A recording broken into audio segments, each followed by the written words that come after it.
എല്ലാവരും തിരക്കുള്ള ആളുകൾ ആരും മിണ്ടുന്നില്ല. എന്നോട് ഒരു മനുഷ്യൻ പോലും മിണ്ടുന്നില്ല. അകത്ത് ചെന്നിട്ട് എന്നോട് ചോദിച്ചു, നീ വേറെ ഡ്രസ്സൊന്നും കുറവുണ്ടോ? സുംബയെ കുറിച്ചിട്ട് അത് ഡാൻസ് ആണെന്ന് ഞാൻ പറയുന്നില്ല, നിർബന്ധമാക്കാന്ന് പറഞ്ഞ സാധനം പോലീസുകാരെ. അപ്പോൾ എനിക്ക് തോന്നി ഒന്നാമത് തന്നെ നാട്ടിലിപ്പോൾ പ്രശ്നം ഉണ്ടാവും. ഇരുട്ടായ ആണ്, പക്ഷെ കയറി വരുന്നത് ഒരാണും ഒരു പെണ്ണുമാണ്. നമസ്കാരം. Hi, welcome to JC studio. Real ക്രിയേറ്റീവ്സിൻ്റെ പെയിൻ, പാഷൻ, സക്സസ്, അതിന് പിന്നിലെ സ്റ്റോറി ഞങ്ങൾ നിങ്ങൾക്കായി കൊണ്ടുവരുന്നു. സ്റ്റോറി ബിഹൈൻഡ് യു എന്ന പ്രോഗ്രാമിലൂടെ. ഇന്നത്തെ നമ്മുടെ അതിഥി, അദ്ദേഹം മലയാള സിനിമയിൽ 7 സിനിമകൾ ഡയറക്റ്റ് ചെയ്ത വ്യക്തിയാണ്. സാധാരണക്കാരിൽ സാധാരണക്കാരനായിട്ടുള്ളൊരു മനുഷ്യനാണ്. എനിക്ക് വളരെ വേണ്ടപ്പെട്ടൊരു വ്യക്തിയാണ്. അദ്ദേഹത്തെ ഞാൻ നിങ്ങൾക്ക് പരിചയപ്പെടുത്താം. ശ്രീ സൈനു ചാവക്കാടൻ.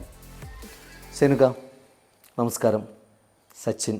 സൈനുക, മലയാള സിനിമയിൽ ഇപ്പം എത്ര വർഷമായി? എത്ര വർഷമായെന്ന് ചോദിച്ചിട്ടുണ്ടെങ്കിൽ, സിനിമ സ്വന്തമായിട്ട് സിനിമ ചെയ്യാൻ തുടങ്ങിയിട്ട് ഇപ്പോൾ ഇത് 7ാമത്തെ വർഷം. ഇത് 7ാമത്തെ മൂവിയാണ്. 7ാമത്തെ വർഷം. 7 വർഷം കൊണ്ട് 7 മൂവി ചെയ്യാൻ സാധിച്ചു. സിനിമയുടെ തിരക്കഥ ഞാൻ തന്നെ ചെയ്തില്ല. അപ്പോൾ ഒരു സിനിമയുടെ സ്ക്രിപ്റ്റ് പുള്ളിയായിരുന്നു. ഏകദേശം എനിക്ക് തോന്നുന്നു 2012 തോന്നുന്നു. ഗൾഫിൽ അത്യാവശ്യം നല്ലൊരു ജോലി കളഞ്ഞിട്ട് ഞാൻ ഇവിടെ വന്നതാണ്. സിനിമയ്ക്ക് വേണ്ടിയിട്ട് വന്നതാണ് 2012. സൈനുഖാൻ്റെ സിനിമയിലേക്കുള്ള വരവ് എങ്ങനെയാണ് പറയാൻ സാധിക്കും? എങ്ങനെയാണ് സൈനുഖ സിനിമയിലേക്ക്, മലയാള സിനിമയിലേക്ക് ഒരു എൻട്രി ഏത് കാലഘട്ടത്താണെന്നുള്ളത്? 7 വർഷം എന്ന് പറയുന്നത് എൻ്റെ സ്വപ്നത്തിലേക്ക് എത്തിയിട്ടുള്ള 7 വർഷമാണ്. ഓക്കെ. അതിനു മുമ്പ് കുറച്ച് കാലങ്ങളുണ്ടായി. ഓക്കെ. സാധാരണ എല്ലാവരും ഒരുപാട് കഷ്ടപ്പെട്ടുകൊണ്ട് തന്നെയാണ് സിനിമയിലേക്ക് എത്തുന്നത്. അല്ലാതെ ഒരു സിനിമ ബാക്ക്ഗ്രൗണ്ട് ഇല്ലാത്ത ആൾക്കാർക്ക് പെട്ടെന്ന് പെടാൻ പറ്റില്ല. പെട്ടെന്ന് നമുക്ക് ഇപ്പോൾ ഏതെങ്കിലും ഒരു വേഷം ചെയ്യാന്നൊക്കെ പറഞ്ഞിട്ടുണ്ടെങ്കിൽ നമുക്ക് എങ്ങനെയൊക്കെ സാധിക്കാൻ പറ്റും. പക്ഷേ തീർച്ചയായിട്ടും ഡയറക്ഷൻ ചെയ്യുക എന്ന് പറഞ്ഞിട്ടുണ്ടെങ്കിൽ അതങ്ങനെ പെട്ടെന്ന് സാധ്യമാകുന്നൊരു കാര്യമല്ല. എൻ്റെ സ്വപ്നം തുടങ്ങുന്നത് 7 വർഷം മുമ്പല്ല. ഇപ്പോൾ എന്നെ അറിയുന്നവർക്ക്, എൻ്റെ സിനിമ അറിയുന്നവർക്ക്, എൻ്റെ കൂടെ നടന്നിട്ടുള്ളവർക്കൊക്കെ എല്ലാവരും എപ്പോഴും ചർച്ച ചെയ്യുന്നൊരു കാര്യമാണ്. അത് ഞാൻ എൻ്റെ ജന്മനാട് ചാവക്കാടാണ്. സൈനു ചാവക്കാട് എന്ന് കൊടുത്തേക്കുന്നത് ചാവക്കാടൻ. അപ്പോൾ ചാവക്കാട് എന്ന് പറയുന്നത് തീരദേശ സമൂഹത്തിനോട് ചേർന്നിട്ടുള്ള സ്ഥലമാണ്. അപ്പോൾ അവിടെയാണ് ഉമ്മയുടെ മാപ്പയുടെ സ്ഥലം. അവിടെ തന്നെയാണ്.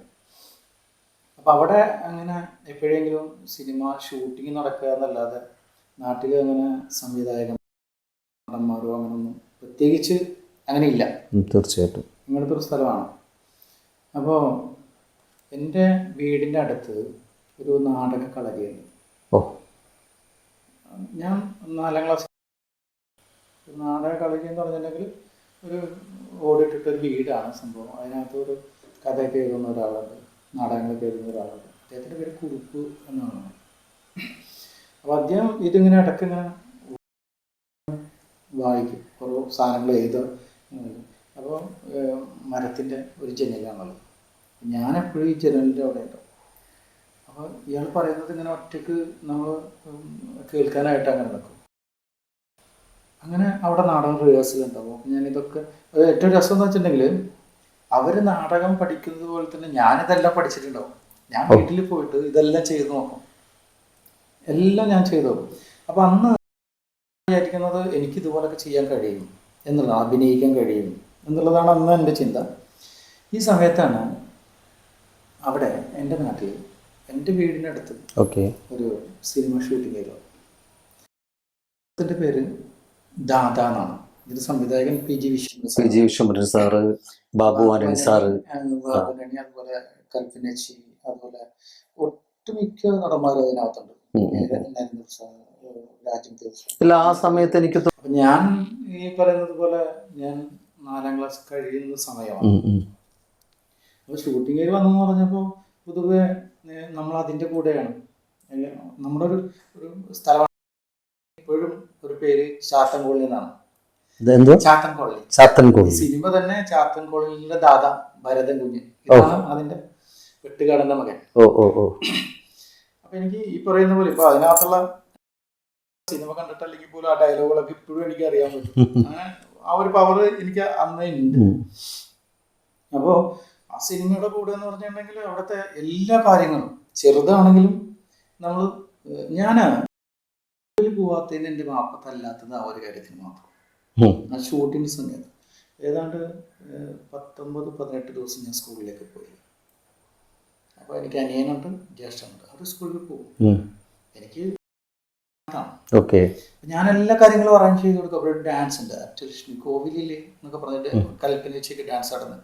കുറേ മൺകുടങ്ങളും ഇതൊക്കെ ചിത്രങ്ങളൊക്കെ വരച്ചിട്ട് ഇതൊക്കെ എടുത്തു വെച്ചിട്ടുണ്ട്. അപ്പോൾ ഇതൊക്കെ എല്ലാം അന്വേഷിക്കുന്നത് ഞാൻ സ്വയം ഉണ്ടാക്കിയിട്ടുള്ള സാധനമാണ്. പിന്നെ നമ്മുടെ വീട്ടിൽ നിന്നും നമ്മുടെ സ്വന്തക്കാർ അറിയുന്ന വീട്ടിൽ നിന്നൊക്കെ ചേവൊക്കെ കൊണ്ടുവന്നിട്ട് കൊടുക്കും. എല്ലാവരും നമ്മൾ ശ്രദ്ധിക്കും. അപ്പോൾ ഈ യൂണിഫോമിലാണല്ലോ നമുക്ക് സ്കൂളിൽ പോകാനൊക്കെ യൂണിഫോം മാത്രമാണല്ലോ എന്നുള്ളത്. ഒരു വൈറ്റ് ഷർട്ട്, ഒരു നീല പാൻറ്, ഇതാണ് നമ്മുടെ ഓല വീടുകളാണ് മൊത്തം. അപ്പോൾ അങ്ങനെ ഞാൻ ഈ ലൈറ്റുകാരും അതുപോലെ ിന്റെ ആൾക്കാരൊക്കെ ഉണ്ട്. അപ്പോൾ അവരുടെ അടുത്താണല്ലോ നമ്മൾ സംസാരിക്കുന്നത്. അപ്പോൾ അന്നത്തെ സൈനിക ചാവക്കാരൻ വിചാരിക്കുന്നത് അവരാണ് സിനിമ ഉണ്ടാക്കുന്നത്. കാരണം പണിയെടുക്കുന്നത് അവരാണല്ലോ. ഇപ്പൊ നമ്മൾ വെള്ളം വേണമെന്നൊക്കെ പറഞ്ഞാൽ അങ്ങനെയൊക്കെ ആളുകളുണ്ട്. നമ്മുടെ എല്ലാം സ്വന്തക്കാരാണ്, എല്ലാം അറിയുന്ന വീട്ടുകാരല്ലേ. ഇപ്പോഴത്തെ സിറ്റിയിലെ പോലെ അല്ലല്ലോ നാട്ടിൻപുറത്ത്. നമുക്ക് ഏത് വീട്ടിൽ കൂട്ടി എന്ത് വേണം. തീർച്ചയായിട്ടും. അപ്പം അങ്ങനെ ഇരിക്കുന്ന സമയത്ത് ഒരു ദിവസം അതിനകത്ത് മാമക്കോയി ഓടിയോ ആശാനെ വിളിച്ച് ഓടിയെന്ന സീൻ. അപ്പോൾ നമ്മൾ ഏതാണ്ട് 10 ദിവസത്തോളം അവിടെ കുറേ ദിവസത്തോളം നമ്മളവിടെ കിടന്ന് കഷ്ടപ്പെട്ടുകൊണ്ടിരിക്കുക. വീട്ടിൽ ഞാനുണ്ടാവില്ല. അപ്പോൾ ചോറ് കഴിക്കുന്ന സമയങ്ങൾ മാറി അവർ ചോറ് കഴിക്കുന്ന സമയത്ത് മാത്രമേ ഞാൻ പോയി, ചെറുതാണെങ്കിൽ. പക്ഷേ അങ്ങനെ നമുക്ക് ഓടിയ സീനിൽ ആശാനെന്ന് വിളിച്ച് ഓടിയ സീനിൽ ഈ വേലിയാണ് അവിടെ, മതിലുകളല്ലല്ലോ വേലി. അപ്പോൾ നമ്മളിങ്ങനെ എത്തി നോക്കി. അത് കഴിഞ്ഞ് പിന്നെ ആകെ ഇത് അത് കഴിഞ്ഞിട്ട് പുള്ളി ഇങ്ങനെന്താ സ്കൂളിലൊന്നും പോകില്ലേ ചോദിക്കാന്ന് പറയുന്ന ആളില്ലേ, ആര് ചോദിച്ചു? വിശ്വനാഥ് സാർ ചോദിച്ചു. പക്ഷെ എനിക്ക് ഭയങ്കര സങ്കടമാണ്. സങ്കടം വെച്ചിട്ടുണ്ടെങ്കിൽ ഞാനിവിടെ കിടന്ന് കഷ്ടപ്പെടില്ലേ, എന്തെല്ലാം ചെയ്തു കൊടുക്കുന്നു ഞാൻ എന്നുള്ളൊരു തോന്നലാണ് നോക്കുന്നത്. അതൊന്നും കാര്യമില്ലല്ലോ, അവർ ബാധിക്കുന്ന വിഷയമല്ല. എനിക്ക് ഭയങ്കര ഇതായി. നമുക്ക് അവനുണ്ട് രാജ്യത്ത്. ഞാൻ ആ സമയത്ത് വിചാരിച്ച് ഒന്നാന്ന് നോക്കട്ടെ, ഇനി അറിയാലോ. കാരണം എൻ്റെ തലയിലൂടെ ആണല്ലോ സിനിമ പോകുന്നതാണ് എൻ്റെ കാഴ്ചപ്പാട്. അങ്ങനെ വീട്ടിലേക്ക് പോയി. കുറച്ച് മുമ്പ് ചോദിച്ചു എന്താണെന്ന് ചോദിച്ചു. അയാൾ എന്നെ ചീത്ത പറഞ്ഞു. ഞാൻ അങ്ങോട്ട് പോകില്ല, ചെന്നില്ലെങ്കിൽ ചൂട്ടിറങ്ങില്ലല്ലോ. കുറച്ചു നേരം പടിയിൽ നിന്ന് നോക്കി, കാണാം നോക്കി, ആരും വിളിക്കുന്നില്ല. പിന്നെ കുറച്ചുകൂടെ നടന്നു നോക്കി. പിന്നെ അന്ന് അവരൊക്കെ ഇരിക്കുന്നത് ഇന്നത്തെ കാരവനിലല്ല, ഇങ്ങനെ ബെഞ്ചായിരിക്കും, ചെയറായിരിക്കും അവർ. എന്നോട് രാജപതിയായിട്ട് ചോദിച്ചു എന്നെന്തിനാ ചീത്ത പറഞ്ഞു. അയാളൊരു പണിയെടുക്കില്ല, എന്നിട്ട് ഒരു പണിയെടുക്കാത്ത ആളാണ്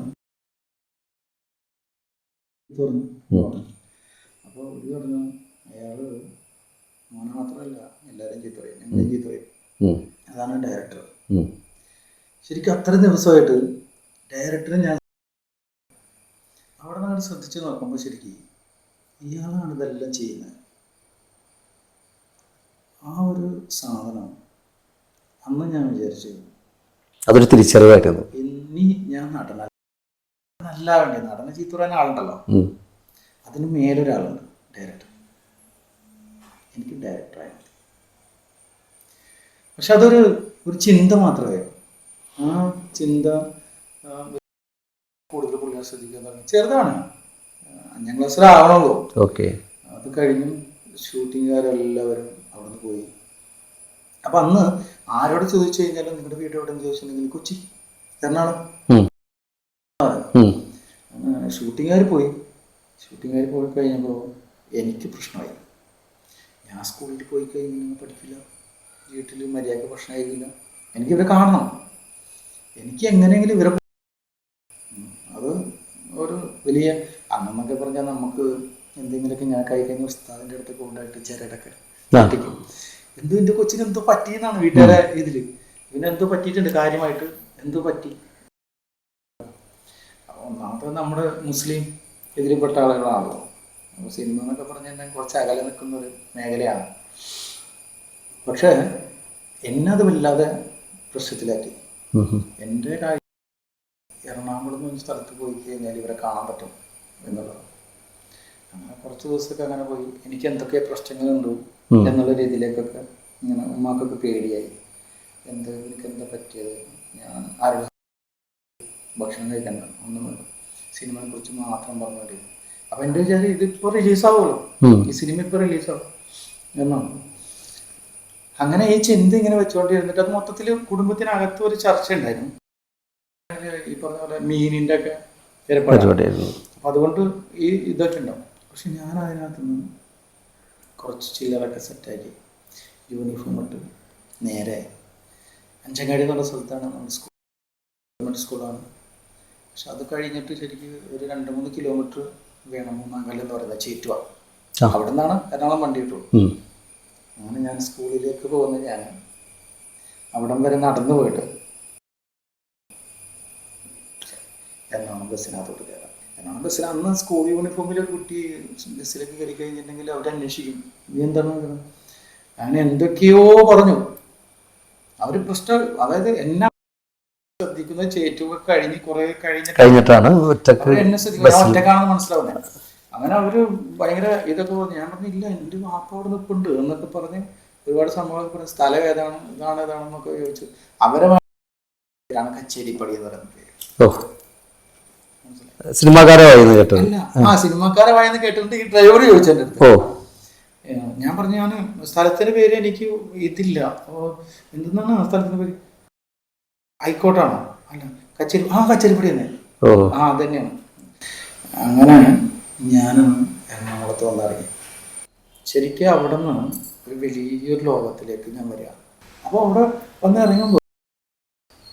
ഇറങ്ങി നിന്നപ്പോൾ തന്നെ എൻ്റെ പ്രതീക്ഷ ഭയങ്കര ഇതായിട്ട് മാറിപ്പോയി. കാരണം ഒരുപാട് തിരക്കുള്ള ഒരുപാട് ആളുകൾ, ആരോടും മിണ്ടാത്ത ആളുകൾ. നമ്മുടെ നാട്ടിലൊക്കെ നമ്മൾ നിൽക്കുമ്പോൾ ഇത് കാരണം എല്ലാവർക്കും അറിയാം. ഇപ്പോൾ ഒരു കുട്ടി റോഡ് സൈഡിൽ നിന്നിട്ട് ഒരു സൈക്കിൾ ഇങ്ങനെ വെട്ടിച്ച് പോയി കഴിഞ്ഞിട്ടുണ്ടെങ്കിൽ പ്രായമുള്ളവർ ഏതവൻ അത് നമ്മുടെ ഖദീജാനെ കെട്ടിച്ചു കൊടുത്തിട്ടില്ലേ, അതിൻ്റെ 3ാമത്തെ ചെക്കനാണെന്നൊക്കെ പറയും. ഡീറ്റെയിലായിട്ട് നാട്ടിലുള്ള എല്ലാവരെ കുറിച്ച് അറിയുന്ന ആളുകളാണ് എൻ്റെ നാട്ടിൽ. എല്ലാവരും തിരക്കുള്ള ആളുകൾ, ആരോടും മിണ്ടുന്നില്ല. എന്നോട് ഒരു മനുഷ്യൻ പോലും മിണ്ടുന്നില്ല. അപ്പോൾ ഞാൻ നോക്കിയപ്പോൾ അവിടെ ഒരു വലിയൊരു ബോർഡ് ഇരിക്കുന്നുണ്ട് ഈ പറയുന്ന സ്ഥലത്ത്. ഒരു ഇംഗ്ലീഷ് മൂവിയുടെ ബോർഡ്. ഒരു സ്വിമ്മിങ്ങിന് ഒരു പെണ്ണിങ്ങനെ കയറി പോകുന്നു. നോക്കിയപ്പോൾ ഞാൻ ഇതെന്താ സിനിമ ഒന്ന് കാണാമല്ലോ, ചെറുതാണല്ലോ ഇതെന്താണ്. അപ്പം നമുക്ക് പേടി വന്നു തുടങ്ങി. അപ്പൊ തിയേറ്ററിൽ പോയി കഴിഞ്ഞാൽ സിനിമക്കാരെ എങ്ങനെ കാണുമല്ലോ. അങ്ങനെ ആ സിനിമ കളിച്ചിരുന്നത് ലിറ്റിൽ ഷേണേഴ്സിലാണ്. ഷേണേഴ്സ് അന്ന് 2ആണ്. ചെറിയ പുതുക്കി പണിയുന്നേരം പോകുമ്പോൾ ചെറിയ. പക്ഷെ സിനിമ കൂടി കഴിഞ്ഞ് പുറത്തിറങ്ങിയപ്പോൾ ഇരുട്ടായി. ഇരുട്ടെന്ന് പറഞ്ഞു കഴിഞ്ഞിട്ടുണ്ടെങ്കിൽ ഭയങ്കര ഇരുട്ട്. ഇനി എൻ്റെ നാട്ടില് അന്നൊക്കെ ചെറിയ കുട്ടികളൊക്കെ ആയി കഴിഞ്ഞാൽ പന്തം കത്തിച്ച് കുളത്തിലും കല്ലിട്ടുള്ളിലൊക്കെ മൊത്തം ഭയങ്കര പ്രശ്നമാവും. അപ്പോൾ അവിടെ ഭയങ്കര പ്രശ്നം നടന്നുകൊണ്ടിരിക്കുകയാണ്. ഇന്നത്തെ പോലത്തെ മൊബൈൽ കാര്യങ്ങളൊന്നും ഇല്ലല്ലോ. അന്ന് ഞാൻ മറൈൻ ഡ്രൈവിലേക്ക് എത്തി രാത്രി നടന്നിട്ടാണ്. അതെ, ഉണ്ടെങ്കിൽ ലക്ഷ്യമില്ലാത്ത നടപ്പാണ്. അതായത് ഷേണേഴ്സിന്റെ അവിടെ നേരെ നടന്നായി എത്തുന്നത് മറൈൻ ഡ്രൈവിലാണ് ശരിക്കും. അതെ, മാർക്കറ്റിനുള്ളിൽ കൂടി പോകണ്ട. ഷേണേഴ്സിന്റെ അവിടെ നേരെ പോയി കഴിഞ്ഞിട്ടുണ്ടെങ്കിൽ DDN ജംഗ്ഷൻ അവിടെ നേരെ പോയി കഴിഞ്ഞിട്ടുണ്ടെങ്കിൽ നേരെ 2 കട്ടിങ് മാത്രമേ ഉള്ളൂ. അത് കഴിഞ്ഞാൽ പിന്നെ മറൈൻ ഡ്രൈവ്. അപ്പോൾ നമ്മൾ കാണുന്ന കടലാണോ കായലാണോ ഇതൊന്നും അറിയില്ല. കുറേ ലൈറ്റുകൾ ഇട്ട് വെച്ചിരിക്കുന്നു. നമ്മൾ വെറുതെ സിനിമയിലേക്ക് വരികയല്ലോ. അവിടെ വെച്ചിട്ടുള്ള അനുഭവം എന്ന് പറഞ്ഞിട്ടുണ്ടെങ്കിൽ, അപ്പോൾ കുറേ ആളുകൾ ഇങ്ങനെ നടക്കുന്ന ആളുകൾ. കാരണം അത് കഴിഞ്ഞിട്ട് പിന്നെ പോലീസുകാരായി. അപ്പോൾ എനിക്ക് തോന്നി ഇനി ഇവിടെ നിന്ന് കഴിഞ്ഞിട്ടുണ്ടെങ്കിൽ ഒന്നാമത്തത് എൻ്റെ നാട്ടിൽ ഇപ്പോൾ പ്രശ്നം ഉണ്ടാവും. എൻ്റെ വാപ്പാന്ന് ഇങ്ങനെ നിർത്തിയിട്ട് ഇങ്ങനെ 3 പീസാക്കി കളയും. ഓ, ആ സൈസ് മുതലാണ് എൻ്റെ പാപ്പ. ഭയങ്കര ദേഷ്യക്കാരാണ്, ഭയങ്കര സ്നേഹമാണ്. അപ്പം ഇങ്ങനെയൊക്കെ ചെയ്ത് കഴിഞ്ഞാൽ ഒരു രക്ഷയില്ല, ഭയങ്കരമായിട്ട് ഇത് ചെയ്യും. അപ്പോൾ ഈ നമ്മുടെ ഒരു ബിൽഡിങ്ങിൻ്റെ വർക്ക് നടക്കുന്നുണ്ട്. ഞാൻ ഇതിൻ്റെ മേലെ കയറിയിരിക്കാം, അതാണ് ബുദ്ധി. അങ്ങനെ വൈറ്റ് വലിയ ഷർട്ടാണ്, യൂണിഫോമിലല്ല വലിയ ഷർട്ട്. അങ്ങനെ അതിനകത്ത് കയറി. അപ്പോൾ ഒരു പലകയിലാണ് ഇതൊക്കെ ഉണ്ടാക്കുന്ന ഒരു വർക്ക് ചെയ്യുന്നതിൻ്റെ ഒരു പലകയുണ്ട്, ബോർഡ്. ഇരുന്നു ആകെ ടെൻഷനായി, ഭക്ഷണം കഴിച്ചില്ല, ടെൻഷനായി. അങ്ങനെ അത് ഫിൽ ആയിട്ടിരുന്നു. എപ്പോഴോ ഉറങ്ങിപ്പോയി. നല്ല കൊതുകടിയുണ്ട്. ഇടയ്ക്ക് നോക്കിയപ്പോൾ ആരും ഇതിനകത്തോട്ട് കയറി വരുന്നുണ്ട്. ആ കയറി വരുന്നത് ഇരുട്ടായ ആണ്. കയറി വരുന്നത് ഒരാണും ഒരു പെണ്ണുമാണെന്ന് മനസ്സിലായി. അപ്പം എനിക്ക് പേടിയാണ്, കാരണം നമ്മൾ പിടിക്കാനായിരിക്കും. അന്നൊക്കെ കുട്ടികളെ പിടിച്ചുകൊണ്ട് പോകാന്ന് പറഞ്ഞൊരു സാധനം മനസ്സിലായി. നമ്മളതൊക്കെ കേട്ട് വളർന്ന ആളുകളാണ്, കുട്ടികളാണ്. അപ്പോൾ പക്ഷെ ഇവർ മുഖം കാണാൻ പറ്റില്ല. അപ്പോൾ ഇവർ അകത്തോട്ട് പോയി. പിന്നെ ഫില്ലറുകൾ മാത്രമായതുകൊണ്ട് അവിടെ ഒരു നിഴൽ മാത്രമാണ് നമ്മൾ കാണുന്നത്. അതൊരു വിഷ്വൽ. അത് കഴിഞ്ഞ് ഞാൻ ഉറങ്ങിപ്പോയി. പക്ഷെ രാവിലെ നേരെ വെളുത്ത് വരുന്നത് പിന്നെ ഒരാളെ വന്നിട്ട് വിളിച്ചപ്പോൾ ലേഡി എന്നോട് ആരാ മോനെ എവിടുന്ന് വന്നതാ? ഇങ്ങനെയാണ് സംഭവം, സിനിമയിലുള്ള കുറച്ച് ചേട്ടന്മാരെ കാണാമെന്നതാണ്. ആ സ്ത്രീ അന്ന് എന്നോട് പറഞ്ഞു, മോനെ ഇവിടെ നിന്ന് കാണാൻ പറ്റില്ല, നിങ്ങൾക്ക് അത് പേരറിയോ, സ്ഥലം അറിയോ? ഇല്ലല്ലോ. മോനെ ഞാൻ വീട്ടിൽ കൊണ്ടാക്കി തരട്ടെ ചോദിച്ചു. വേണ്ട, ഞാനവർ കണ്ടിട്ട് പോകും, എനിക്ക് വീട്ടിൽ പോകാൻ പറ്റില്ലല്ലോ, എന്നെ കൊല്ലുമല്ലോ. അതൊക്കെ പറഞ്ഞു. അപ്പോൾ അവരന്ന് എനിക്ക് 10 രൂപ എൻ്റെ പൈസ തീർന്നു. 10 രൂപ അത് കട കൊടുക്കുന്നുണ്ട്. അവർ പുറത്തു പോയിട്ട് വന്നതാ. പക്ഷെ എനിക്ക് ആ സമയത്ത് മനസ്സിലായി, ഇന്നലെ രാത്രി ഈ ബിൽഡിങ്ങിൽ ഉണ്ടായിരുന്ന സ്ത്രീ അവരായിരുന്നു. മനസ്സിലായി. അതെനിക്ക് എൻ്റെ ഒരു ഓർമ്മയാണ് എന്നും. അത് കഴിഞ്ഞ് ഞാൻ പുറത്തോട്ട് ഇറങ്ങി ഇങ്ങനെ നടക്കാം. അപ്പോൾ സംഭവം ആളുകളൊക്കെ എന്നെ നോക്കാൻ തുടങ്ങി. കാരണം ഞാൻ ഈ കിടന്നതിൻ്റെ വൈറ്റ് ഷർട്ടിൻ്റെ പുറകിൽ മൊത്തം സിമെൻറ്റും കുട്ടികളുമാണ്. അതിൻ്റെ കോലം മൊത്തം മാറി.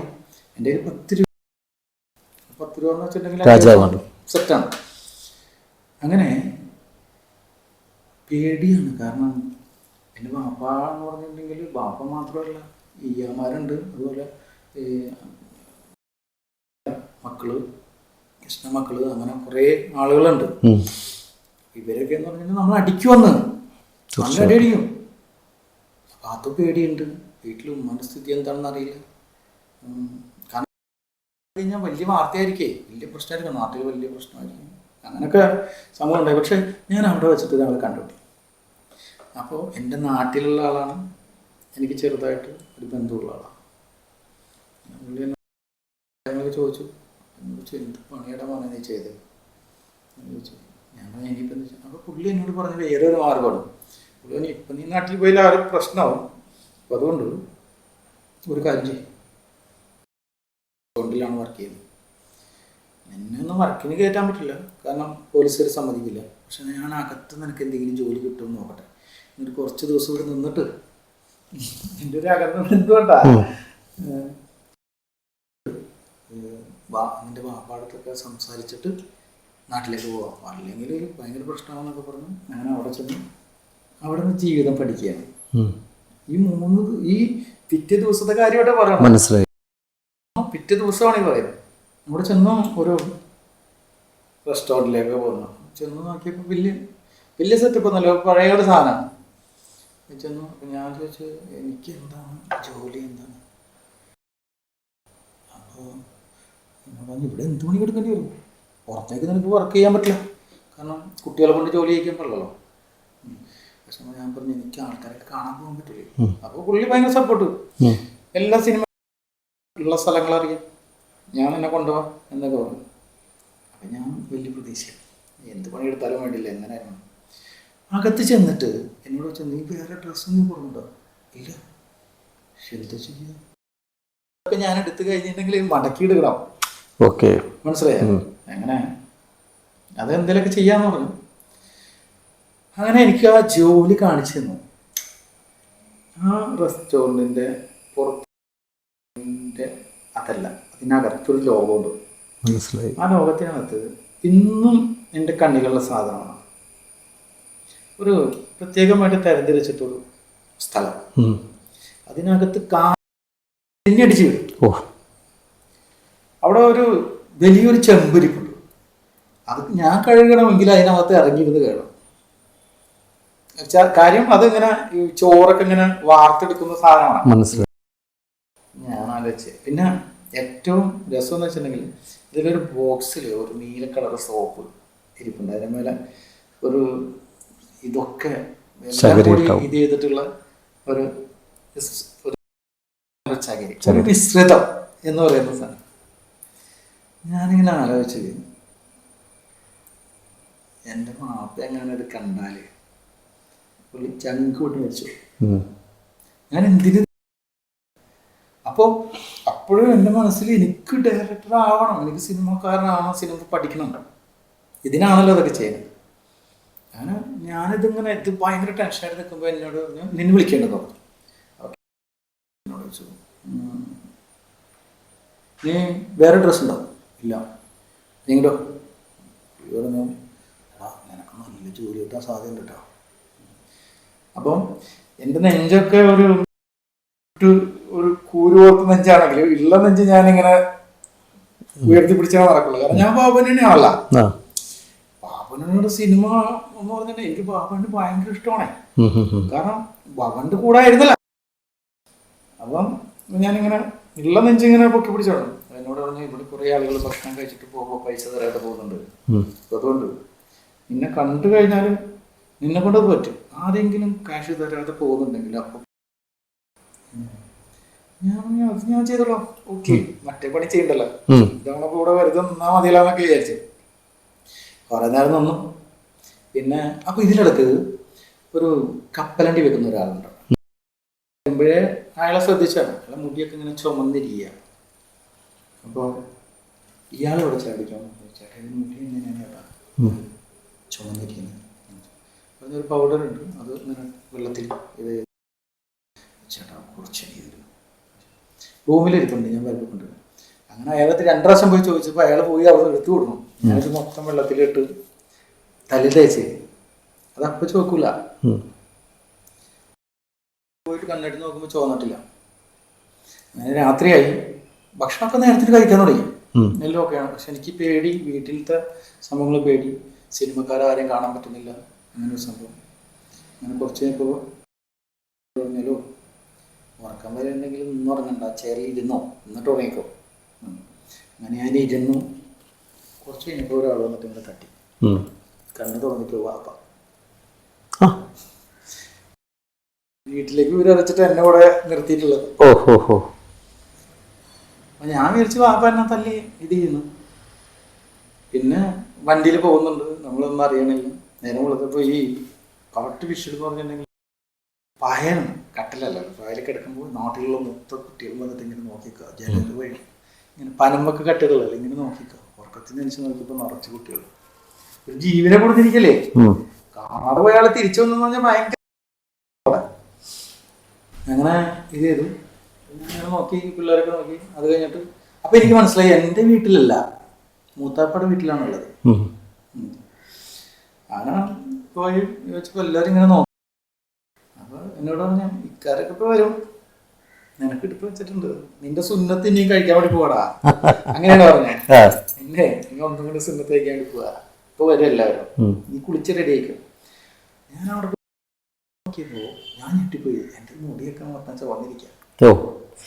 മദ്രസയിൽ പോയി കഴിഞ്ഞാൽ ഉസ്താദിന്റെ വേറെ കിട്ടും. മുടിയൊക്കെ ചോദിച്ചു കഴിഞ്ഞാല് മുടി മട്ടഴിച്ചു വന്നു. അങ്ങനെ വാപ്പ വന്നു. സ്റ്റേഷനിൽ പോയി സേനോട് ചോദിച്ചു, നീ എന്തിനാണ് പോയത്? എനിക്ക് സിനിമക്കാരനാണെങ്കിൽ നീ ആദ്യം പോയി പഠിക്കും, നല്ല സിനിമക്കാരാണ്. അങ്ങനെ കുറേ കാര്യങ്ങളൊക്കെ എൻ്റെ അടുത്ത് പറഞ്ഞു. ഇനി ഇറങ്ങിക്കഴിഞ്ഞാൽ നല്ല ഇടി ഞാൻ ഇടിയും, മനസ്സിലായോ? ശരി, ഞാൻ മര്യാദക്കാരനായ വീട്ടിൽ പോയി. ഇത് ഇവിടുന്ന് അങ്ങോട്ട് തുടങ്ങിയിട്ട് ഞാൻ പഠിക്കാൻ പോകും. ഒരു ദിവസം പെട്ടെന്ന് തന്നെ കാണാതെയാവും. ഞാൻ എറണാകുളത്ത് മാത്രം ഒരു 6-7 പ്രാവശ്യം വീട്ടിൽ നിന്ന് വിളിച്ചു പോയിട്ടുണ്ട്. പിന്നെ എറണാകുളത്തെ സ്റ്റേഷനും ചാവക്കാട് സ്റ്റേഷനും കൂടി കണക്ട് ആയി. ഞാൻ അവിടെ കയറി ഇറങ്ങുമ്പോൾ തന്നെ പിടിക്കും. അതായി ബസ്സിൽ വല്ലതും നിർത്തി ട്രെയിനിൽ വരാൻ തുടങ്ങി, അപ്പോഴും പിടിക്കും. അങ്ങനെയൊക്കെ ആയി എന്നെ ഒരു അൽ-അസ്ർ അറബി കോളേജ് എന്ന് പറഞ്ഞ കോളേജ്, അതെനിക്ക് പുറത്തോട്ട് ഇറങ്ങാൻ പറ്റത്തില്ല. 3 വർഷത്തിന് ശേഷം വീണ്ടും ഞാൻ അവിടെ നിന്ന് ചാടി. അങ്ങനെ രോഗമായിരുന്നു എൻ്റെ. പിന്നെ വീട്ടുകാർക്ക് മനസ്സിലായി. ഇനി കുടുംബത്തിലൊക്കെ ആർക്കും എന്നോട് വലിയ താല്പര്യമില്ല. കാരണം ഈ ചെക്കനക്ക് എന്തോ പ്രശ്നമുണ്ട്, ഇവനെ കയ്യിൽ പോയി, എന്തോ ഒരു ഇതാണ്. സിനിമ ജീവിതം നശിച്ചു പോയി. കാരണം നമ്മളെ കൊണ്ട് ആവാൻ പറ്റില്ല. പിന്നെ നമ്മൾ അത് പറഞ്ഞ് നടക്കണ്ട എന്നുള്ളതാണ് മനസ്സിലായി പ്രശ്നം. അങ്ങനെ കുറച്ച് കാലങ്ങളൊക്കെ കഴിഞ്ഞ് പോകാനായിട്ട് മീശ വരുന്നതിന് മുമ്പ് എനിക്ക് താടിയും മീശ വരാൻ വേണ്ടി പ്രാർത്ഥിച്ചോണ്ടിരുന്നു. കാരണം എനിക്കൊന്നും വലുതായാലല്ലേ ഇതൊക്കെ ചെയ്യാൻ പറ്റുള്ളൂ. എനിക്ക് സ്വന്തമായിട്ട് തീരുമാനം എടുക്കാൻ പറ്റില്ല. അതിനിടക്ക് ഞാൻ മാക്സിമം പഠിക്കുന്നിടത്തും കലാകാരന്മാരായിട്ടുള്ള ഞാൻ ഒരു ക്രിക്കറ്റ് കളിച്ചിട്ടില്ല, ഞാൻ ഫുട്ബോൾ കളിച്ചിട്ടില്ല, സാധാരണ കുട്ടികൾ കളിക്കുന്ന ഒരു കളി ഞാൻ കളിച്ചിട്ടില്ല. എനിക്കത് ഇഷ്ടമല്ല. കാരണം ഞാൻ ചെയ്യുന്നത് നമ്മുടെ ഈ വേലി മനസ്സിലായി നാട്ടുമ്പുറത്തൊക്കെ ഞാൻ 3 ഇതുണ്ടാവും. അത് കട്ട് ചെയ്തിട്ട് വലയിൽ തെർമോക്കോളുണ്ട്. തെർമോക്കോൾ കറക്റ്റായിട്ട് ഇത് ചെയ്ത് അത് തിരിച്ചു നിർത്തി കഴിഞ്ഞാൽ ട്രേ അതിൻ്റെ മേലെ തെർമോക്കോൾ ഇട്ടിട്ട് ഉമ്മാൻ്റെ കറുത്ത ഷാൾ അതിൻ്റെ അകത്തിട്ടുണ്ട്. ഈ ബാബുവിൻ്റെ ദാദാ സിനിമ എന്ന് പറഞ്ഞ സിനിമ എവിടെയൊക്കെ വെച്ച് ഷൂട്ട് ചെയ്തിട്ടുണ്ടോ അവിടെയൊക്കെ ഞാൻ ഷൂട്ട് ചെയ്തിട്ടുണ്ട്. ഇതാണ് എൻ്റെ കളി. ചെറിയ പ്രാന്തല്ലല്ലോ ഇത്. ഞാൻ എന്നേക്കാൾ ചെറിയ കുട്ടികളാണ് എനിക്ക് അഭിനയിക്കാൻ കിട്ടുക, വിളിക്കുക. നമ്മൾ മിഠായിക്ക് വേണ്ടി കൊടുത്തിട്ട് അഭിനയിപ്പിക്കുന്നത്. പക്ഷെ ബാബുവിൻ്റെ സീൻ വരുമ്പോൾ ബാബുവിൻ്റെ സീൻ ഞാൻ തന്നെ ചെയ്യുള്ളൂ. അപ്പോൾ അതായിരുന്നു എൻ്റെ കളി. ഞാൻ മറ്റുള്ളവരെ പോലെ ഫുട്ബോൾ കളിച്ചിട്ടില്ല, ക്രിക്കറ്റ് കളിച്ചിട്ടില്ല. അന്ന് തുടങ്ങിയതാണ് സിനിമ. അങ്ങനെ സിനിമയിൽ വന്നിട്ട് ആദ്യം ചെയ്യുന്ന ജോലി എന്ന് പറഞ്ഞാൽ പ്രൊഡക്ഷൻ മൂവി ആയിട്ടാണ്. അന്ന് കുപ്പിവെള്ളം ഇങ്ങനെ പിടിച്ചു നിൽക്കണം. ഞാൻ ചോദിച്ചു, എന്തിനും ഇങ്ങനെ പിടിക്കുന്നത് എന്തിനാ? നിങ്ങൾ ഇങ്ങനെ പിടിച്ചു കഴിഞ്ഞാൽ അവർക്ക് വെള്ളം പിടിക്കാൻ തോന്നുള്ളൂ എന്നുള്ളതാണ്. മനസ്സിലായോ? അത് കഴിഞ്ഞു 2-3 വർക്കൊക്കെ ചെയ്തു. അത് കഴിഞ്ഞിട്ട് എന്ന് പറഞ്ഞൊരു ചേട്ടൻ, ആ ചേട്ടൻ പറഞ്ഞു, ചെറിയ വർക്കുണ്ട്, അത് നീ ചീഫായിട്ട് ചെയ്യാൻ പറ്റുമെന്ന് വെച്ചു. പറഞ്ഞു 3ാമത്തെ വർക്കിൽ ഞാൻ അതിൻ്റെ ചീഫായിട്ട് പാലക്കാട് ചേട്ടൻ. അങ്ങനെ അതിങ്ങനെ പോകുമ്പോൾ എനിക്കൊരു കാര്യം മനസ്സിലായി, നമ്മൾ എത്തൂല. നമുക്ക് ലൈറ്റിനെ കുറിച്ച് പഠിക്കണം. ഞാൻ മറ്റേ പലരോടത്ത് ത്രോബ് എന്ന് പറഞ്ഞ യൂണിറ്റിനകത്ത്, ത്രോബിനകത്ത് എന്ന് പറഞ്ഞിട്ടുണ്ടെങ്കിൽ നമ്മൾ ഫസ്റ്റ് ദിവസം എനിക്ക് എപ്പോഴും ഓർമ്മയുണ്ട്. ഞാൻ എന്തായാലും സിനിമ മേഖലയിലേക്ക് എത്തിയല്ല, നല്ല പാൻറ്റും ഷർട്ടൊക്കെ ഇട്ട് വന്നപ്പോൾ എന്നോട് ചെയ്തത് പോകണ്ട തിട്ടോ, നീ അഭിനയിക്കാനാണോ? നല്ലല്ലോ. ടീഷർട്ടൊക്കെ പഴയ ഡ്രസ്സിന് എടുത്തിട്ടോ. അങ്ങനെ അപ്പോൾ എനിക്ക് അതിനോട് ദേഷ്യം തോന്നിയെങ്കിലും അവിടെ നിന്ന് 6-7 വണ്ടികളുണ്ട്, യൂണിറ്റ് വണ്ടി ചെയ്തു. അത് കഴിഞ്ഞിട്ട് മനസ്സിലായി ആ പാൻറ് ഷർട്ട് ഇടണ്ടെന്ന് പറഞ്ഞത് നന്നായി. കാരണം ഇട്ട പഴയ ഷോർട്ട്സും മറ്റേ ടീഷർട്ടൊക്കെ കരിവല് പോലെ. കാരണം ഈ വണ്ടിക്കകത്ത് കേബിൾ വലിച്ചോണ്ടിരുന്നു ഇല്ലേ. അപ്പോഴാണ് എനിക്ക് മനസ്സിലായി കിഡ്നീറ്റൊക്കെ എനിക്ക് കയറ്റാം. അപ്പോൾ ഇതിൽ ഏതിൽ മിസ്സായി കഴിഞ്ഞാൽ നമ്മളെ ശമ്പളത്തിന് പിടിക്കും. അങ്ങനെ നമ്മളെ കൊണ്ട് പൊക്കാൻ പറ്റാത്ത ഗുണ്ട് ഇതൊക്കെ നമ്മളെ കൊണ്ട് പൊക്കാൻ പറ്റാത്ത സാധനങ്ങളൊക്കെ ചെയ്തു. എന്ന് പറഞ്ഞ ഐ പി സാറിൻ്റെ കൂടെ വർക്ക് ചെയ്തു. ജെഫ്രി തുടങ്ങിയിട്ടുള്ള കുറച്ച് ആൾക്കാരോടൊക്കെ വർക്ക് ചെയ്തു. അപ്പോൾ ആ സമയം മുതൽ ഞാനൊരു സിനിമ ഉണ്ടാക്കാനുള്ള എൻ്റെ ബുദ്ധി വെച്ചിട്ട് സിനിമ കുറിച്ച് ഞാൻ പ്ലാൻ ചെയ്തു തുടങ്ങി. അങ്ങനെ എന്നെപ്പോലെ സിനിമയെ സ്നേഹിക്കുന്ന, എന്നെപ്പോലെ സിനിമ ആഗ്രഹിക്കുന്ന ആളുകൾ ആരൊക്കെയാണെന്നാണ് തേടുന്നത്. അങ്ങനെ ഞാൻ ഒരു ടീമിനുണ്ടാക്കിയെടുത്തത്, കുറേ നാളത്തെ പ്രയത്നം ഉണ്ടാക്കിയെടുത്തത്. ആ ടീമാണ് കടൽ പറഞ്ഞ കഥ സിനിമയിൽ വർക്ക് ചെയ്ത ആളുകൾ. എനിക്ക് തോന്നുന്നു സേനുഖാന്റെ ആദ്യത്തെ സിനിമ അല്ലേ? ആദ്യത്തെ സിനിമ കടൽ പറഞ്ഞു. ആ സിനിമ അങ്ങനെയാണ് ഉണ്ടാക്കിയത്.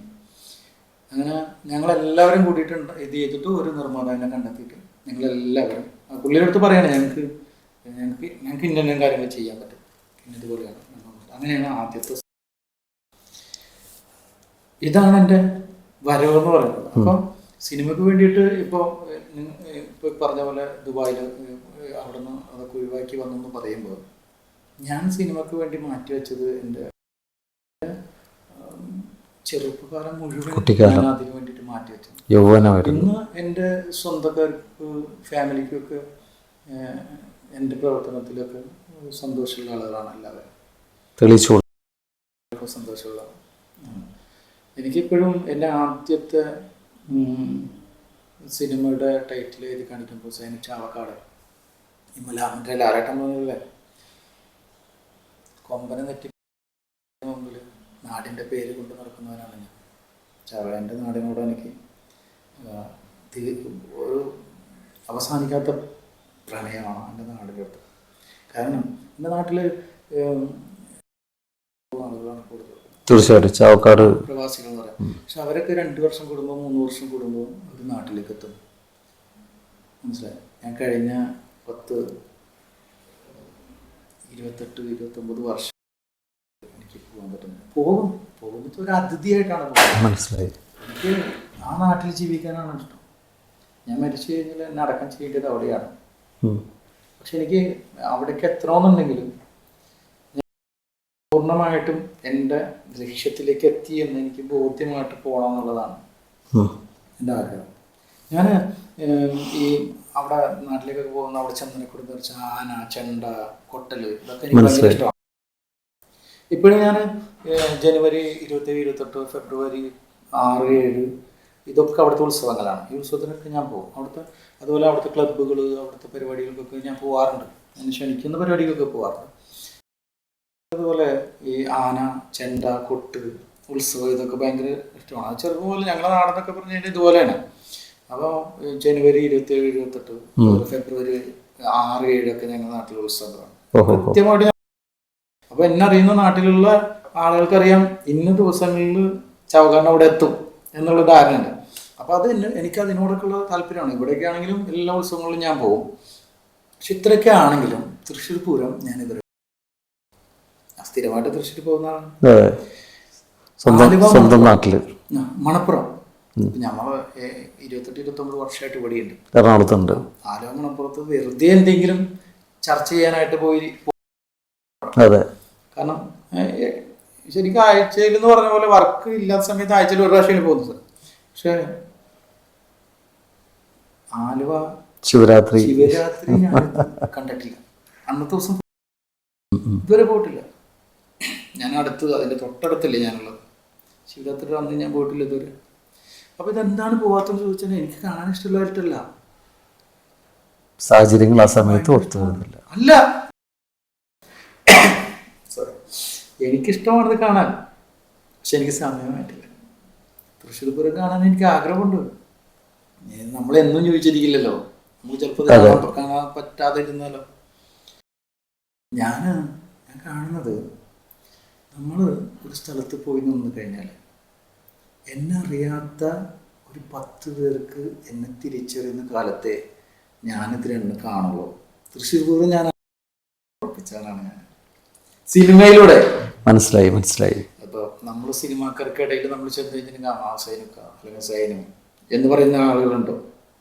അതല്ലാതെ ഒരു ക്രൗഡിനകത്തിട്ട് പൊതു ഇടത്തിലോട്ട് ചാവക്കാട് എന്ന് നമ്മളറിയാത്ത, നമ്മളെ നേരിട്ട് പരിചയമില്ലാത്ത 10 പേർക്ക് നമ്മൾ തിരിച്ചറിയുന്ന ഒരു ദിവസം വന്നു കഴിഞ്ഞാൽ തീർച്ചയായിട്ടും ഞാൻ തൃശ്ശൂർ പൂരം 100 പ്രാവശ്യം കാണും.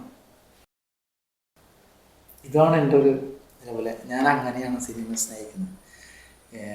സിനിമ ഇപ്പോൾ എന്നോട് സ്വപ്നം കാണാൻ പറ്റുമെന്ന് ചോദിച്ചു കഴിഞ്ഞപ്പോൾ ഒരു രണ്ട് സമയം തന്നിട്ട് സ്വപ്നം കാണാൻ പറ്റുമെന്ന് ചോദിച്ചു കഴിഞ്ഞാൽ, എന്നിട്ട് എന്താണ് നിങ്ങൾ സ്വപ്നം കണ്ടത് ചോദിച്ചിട്ട് ഞാൻ പറയും ഞാൻ ഓസ്കാർ വാങ്ങിച്ചതാണ്.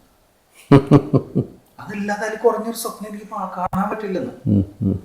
പക്ഷെ അവിടേക്ക് എത്തുക എന്ന് പറഞ്ഞു കഴിഞ്ഞാൽ എത്തില്ല എന്നുള്ളതൊന്നും എൻ്റെ വിഷയമല്ല. അപ്പൊ ഇതാണ് എൻ്റെ സ്വപ്നം എന്ന് പറയുന്നത്, ഈ ഒരു ഫ്രെയിമിനകത്ത് നിൽക്കുന്ന സാധനം. സൈനുക ഒരു 4ാം ക്ലാസ്സുകാരൻ, അയാളിൽ നിന്ന് ഒരു സിനിമ ഡയറക്ടറിലേക്ക് സൈനുക്ക മാറിയപ്പോൾ സൈനുക്ക നേരിട്ട വെല്ലുവിളികൾ ഒരുപാടുണ്ടായിരുന്നു. ഒന്നും ഇല്ലായ്മയിൽ നിന്നിട്ടാണ് സൈനുക്ക ഇപ്പൊ ഈ നേരത്തെ പറഞ്ഞത് വളരെ ഹൃദയത്തിൽ കൊള്ളുന്നൊരു കാര്യങ്ങളായിരുന്നു. അപ്പൊ ആ ഒന്നുമില്ലായ്മയിൽ നിന്ന് ഇന്നിപ്പോൾ 7 വർഷം കൊണ്ട് 7 സിനിമകൾ ചെയ്യാൻ സാധിച്ചു എന്നുള്ളതാണ് അത്ഭുതകരമായ കാര്യം കേട്ടത്.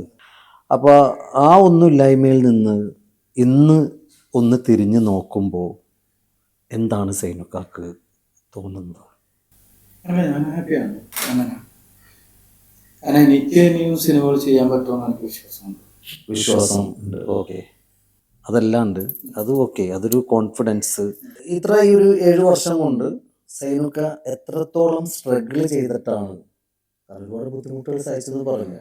അപ്പൊ ആ സ്ട്രഗിൾ ചെയ്തേക്കുന്നതും അതിന്റെ റിസൾട്ടും എന്താണ് സൈനുക്കാക്ക് ഫീൽ ചെയ്യുന്നത്? അല്ല, അത് ഇപ്പൊ നമ്മളൊരു പ്രോജക്റ്റ് ചെയ്യാനായിട്ട് നമ്മൾ സിനിമയാണല്ലോ, നമ്മൾ ആ ഒരു പുതിയ ടീമിന്റെ അടുത്ത് പോയിട്ട് നമ്മൾ സിനിമയെ കുറിച്ച് സംസാരിക്കുമ്പോൾ അവർ പറയുന്നതെല്ലാം നമുക്ക് നടക്കുമെന്ന് അറിയും.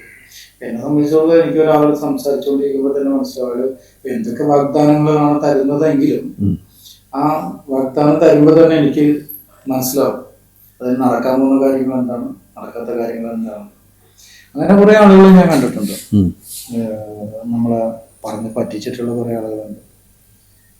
പക്ഷെ എന്തൊക്കെ ആയിക്കഴിഞ്ഞാലും ഞാൻ വിശ്വസിക്കുന്ന ഒരു മേഖല, ഒരു രീതിയുണ്ട്. നമുക്ക് പ്രതിസന്ധികൾ ആണല്ലോ പ്രശ്നം. പ്രതിസന്ധികൾ എപ്പോഴും എൻ്റെ മുന്നിൽ വന്ന് നിൽക്കുന്ന സമയത്ത് ഞാൻ ഒരിക്കലും അയ്യോ ഇത്രയും വലിയ കടന്നിട്ട് വേണ്ടേ പോവാൻ എന്നുള്ളൊരു ചിന്ത എനിക്ക് വരാറില്ല. കാരണം ആദ്യ സമയത്തൊക്കെ ഇതൊക്കെ വരുമ്പോൾ ഞാൻ പകച്ചു നിന്ന് പോയിട്ടുള്ള ഒരുപാട് സമയങ്ങൾ ഉണ്ടായിട്ടുണ്ട്. ഇപ്പൊ അതൊന്നും എനിക്കൊരു വിഷയമായിട്ട് തോന്നുന്നില്ല. കാരണം പ്രതിസന്ധി വരുമ്പോഴാണ് ഞാൻ വിചാരിക്കുന്നത് അപ്പൊ ഇത് അടുത്തെത്തി എന്നുള്ളത്. അത് തരണം ചെയ്ത് കഴിഞ്ഞാൽ അത് കഴിഞ്ഞല്ലോ, ആ പ്രതിസന്ധി കഴിഞ്ഞല്ലോ, പിന്നെ അടുത്ത പ്രതിസന്ധിക്ക് കാത്തിരുന്നാൽ മതി. പ്രത്യേകിച്ച് നമുക്ക്, ഞാൻ നേരത്തെ പറഞ്ഞ പോലെ തന്നെ നമുക്ക് നന്നായിട്ട് സ്വപ്നം കാണാൻ കഴിയണം. പിന്നെ എല്ലാത്തിനും പണമാണ് എന്നുള്ള ഒരു ചിന്താഗതി ഇല്ലാതിരുന്നു കഴിഞ്ഞാൽ നമുക്ക് നമ്മുടെ സ്വപ്നങ്ങൾ നടക്കും. മറ്റൊരു സ്വപ്നങ്ങൾ എവിടെ എത്തുമെന്ന് പറയാൻ പറ്റില്ല, പക്ഷെ പണം ഉണ്ടാവും. എന്നെ സംബന്ധിച്ചിടത്തോളം ഞാൻ കൂടുതൽ എൻ്റെ സ്വപ്നത്തിന് വേണ്ടി യാത്ര ചെയ്യുന്ന ആളാണ് ഞാൻ. അതാണ് എൻ്റെ ത്യജിക്കുക എന്നുള്ള സാധനമുണ്ട്. നമ്മളൊരു കാര്യം ചെയ്ത് കഴിഞ്ഞാൽ അതുകൊണ്ട് നമുക്ക് എന്താണ് ലാഭം. ഇപ്പോൾ ശ്രീനിവാസൻ സാറൊക്കെ ഭക്ഷണത്തിൻ്റെ കാര്യം വരെ പറഞ്ഞിട്ടുണ്ട്. അപ്പോൾ എനിക്ക് തോന്നുന്നു എനിക്ക് വളരെ വർഷങ്ങൾക്ക് മുമ്പ് 28 വർഷം എന്തോ ആയി ഇപ്പോൾ എറണാകുളം സിറ്റിയിലുണ്ടെന്ന് പറയുന്നു. 28 വർഷം മുന്നേ, അതായത് ആ ഒരു കാലഘട്ടം 28 വർഷമായി. അപ്പോൾ ആദ്യത്തെ വർഷം ഈ എറണാകുളം സിറ്റിയിൽ വരുമ്പോൾ കിടക്കാൻ ഒരിടം, വസ്ത്രം പോട്ട് ചിലപ്പോൾ അവിടെ നിന്ന് കൊണ്ടുവരാം, കിടക്കാനൊരിടം, അതേപോലെ ഭക്ഷണം, വെള്ളം, ഇതൊക്കെ എങ്ങനെ നിങ്ങൾ? അത് എനിക്ക് ഇതിൻ്റെ കൂട്ടത്തിൽ തന്നെ, സിനിമയുടെ കൂട്ടത്തിൽ തന്നെ ഞാൻ എറണാകുളത്ത്, ഞാൻ പറഞ്ഞില്ലേ ആദ്യ സമയങ്ങളിൽ ചെല്ലുമ്പോൾ അവിടുത്തെ എനിക്ക് അവിടെ ഈ പറഞ്ഞു കഴിഞ്ഞിട്ട് യൂണിറ്റിലൊക്കെ വർക്ക് ചെയ്യുന്ന പറഞ്ഞില്ല, ഈ സമയത്ത് എനിക്കവിടെ താമസിക്കാൻ സ്ഥലം ഉണ്ടായിരുന്നില്ല. ആ സമയത്ത് എനിക്കൊരു ആശ്രയം എന്നൊക്കെ പറയുന്നത് അവിടുത്തെ ദേശാഭിമാനിയുടെ ഒരു ഓഫീസ് ഉണ്ടായിരുന്നു. ദേശാഭിമാനിയുടെ ഓഫീസല്ല, അത് ദേശാഭിമാനിയുടെ പത്രങ്ങൾ വരുന്ന ഒരു സ്ഥലമാണ്. ഒരു ചെറിയ മുറിയാണ്. അതെന്നാ ജീവിതത്തിൽ വല്ലാതെ എറണാകുളത്ത് നമ്മുടെ പാർക്കിന്റെ ഒക്കെ അടുത്തായിരുന്നു, ആ ഏരിയയിലായിരുന്നു. അപ്പോൾ അത് എനിക്കൊരു തണലായിരുന്നു.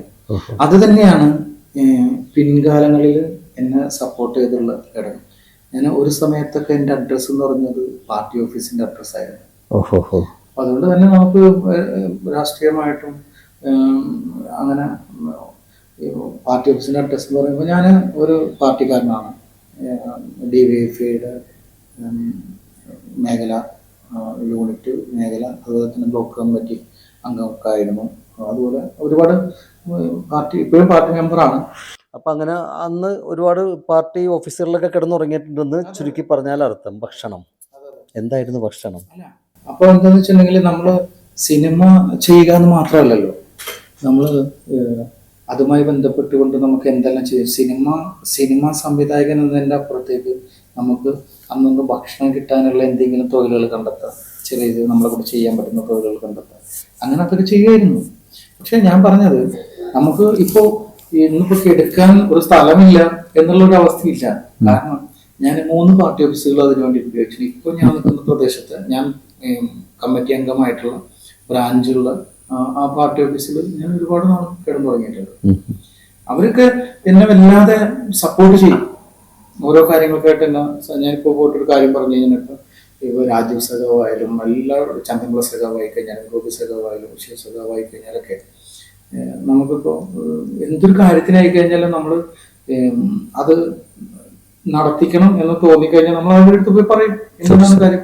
അതുപോലെ തന്നെ എന്നെ സപ്പോർട്ട് ചെയ്യുന്ന കമ്മ്യൂണിസ്റ്റുകാർ മാത്രമല്ല കേട്ടോ.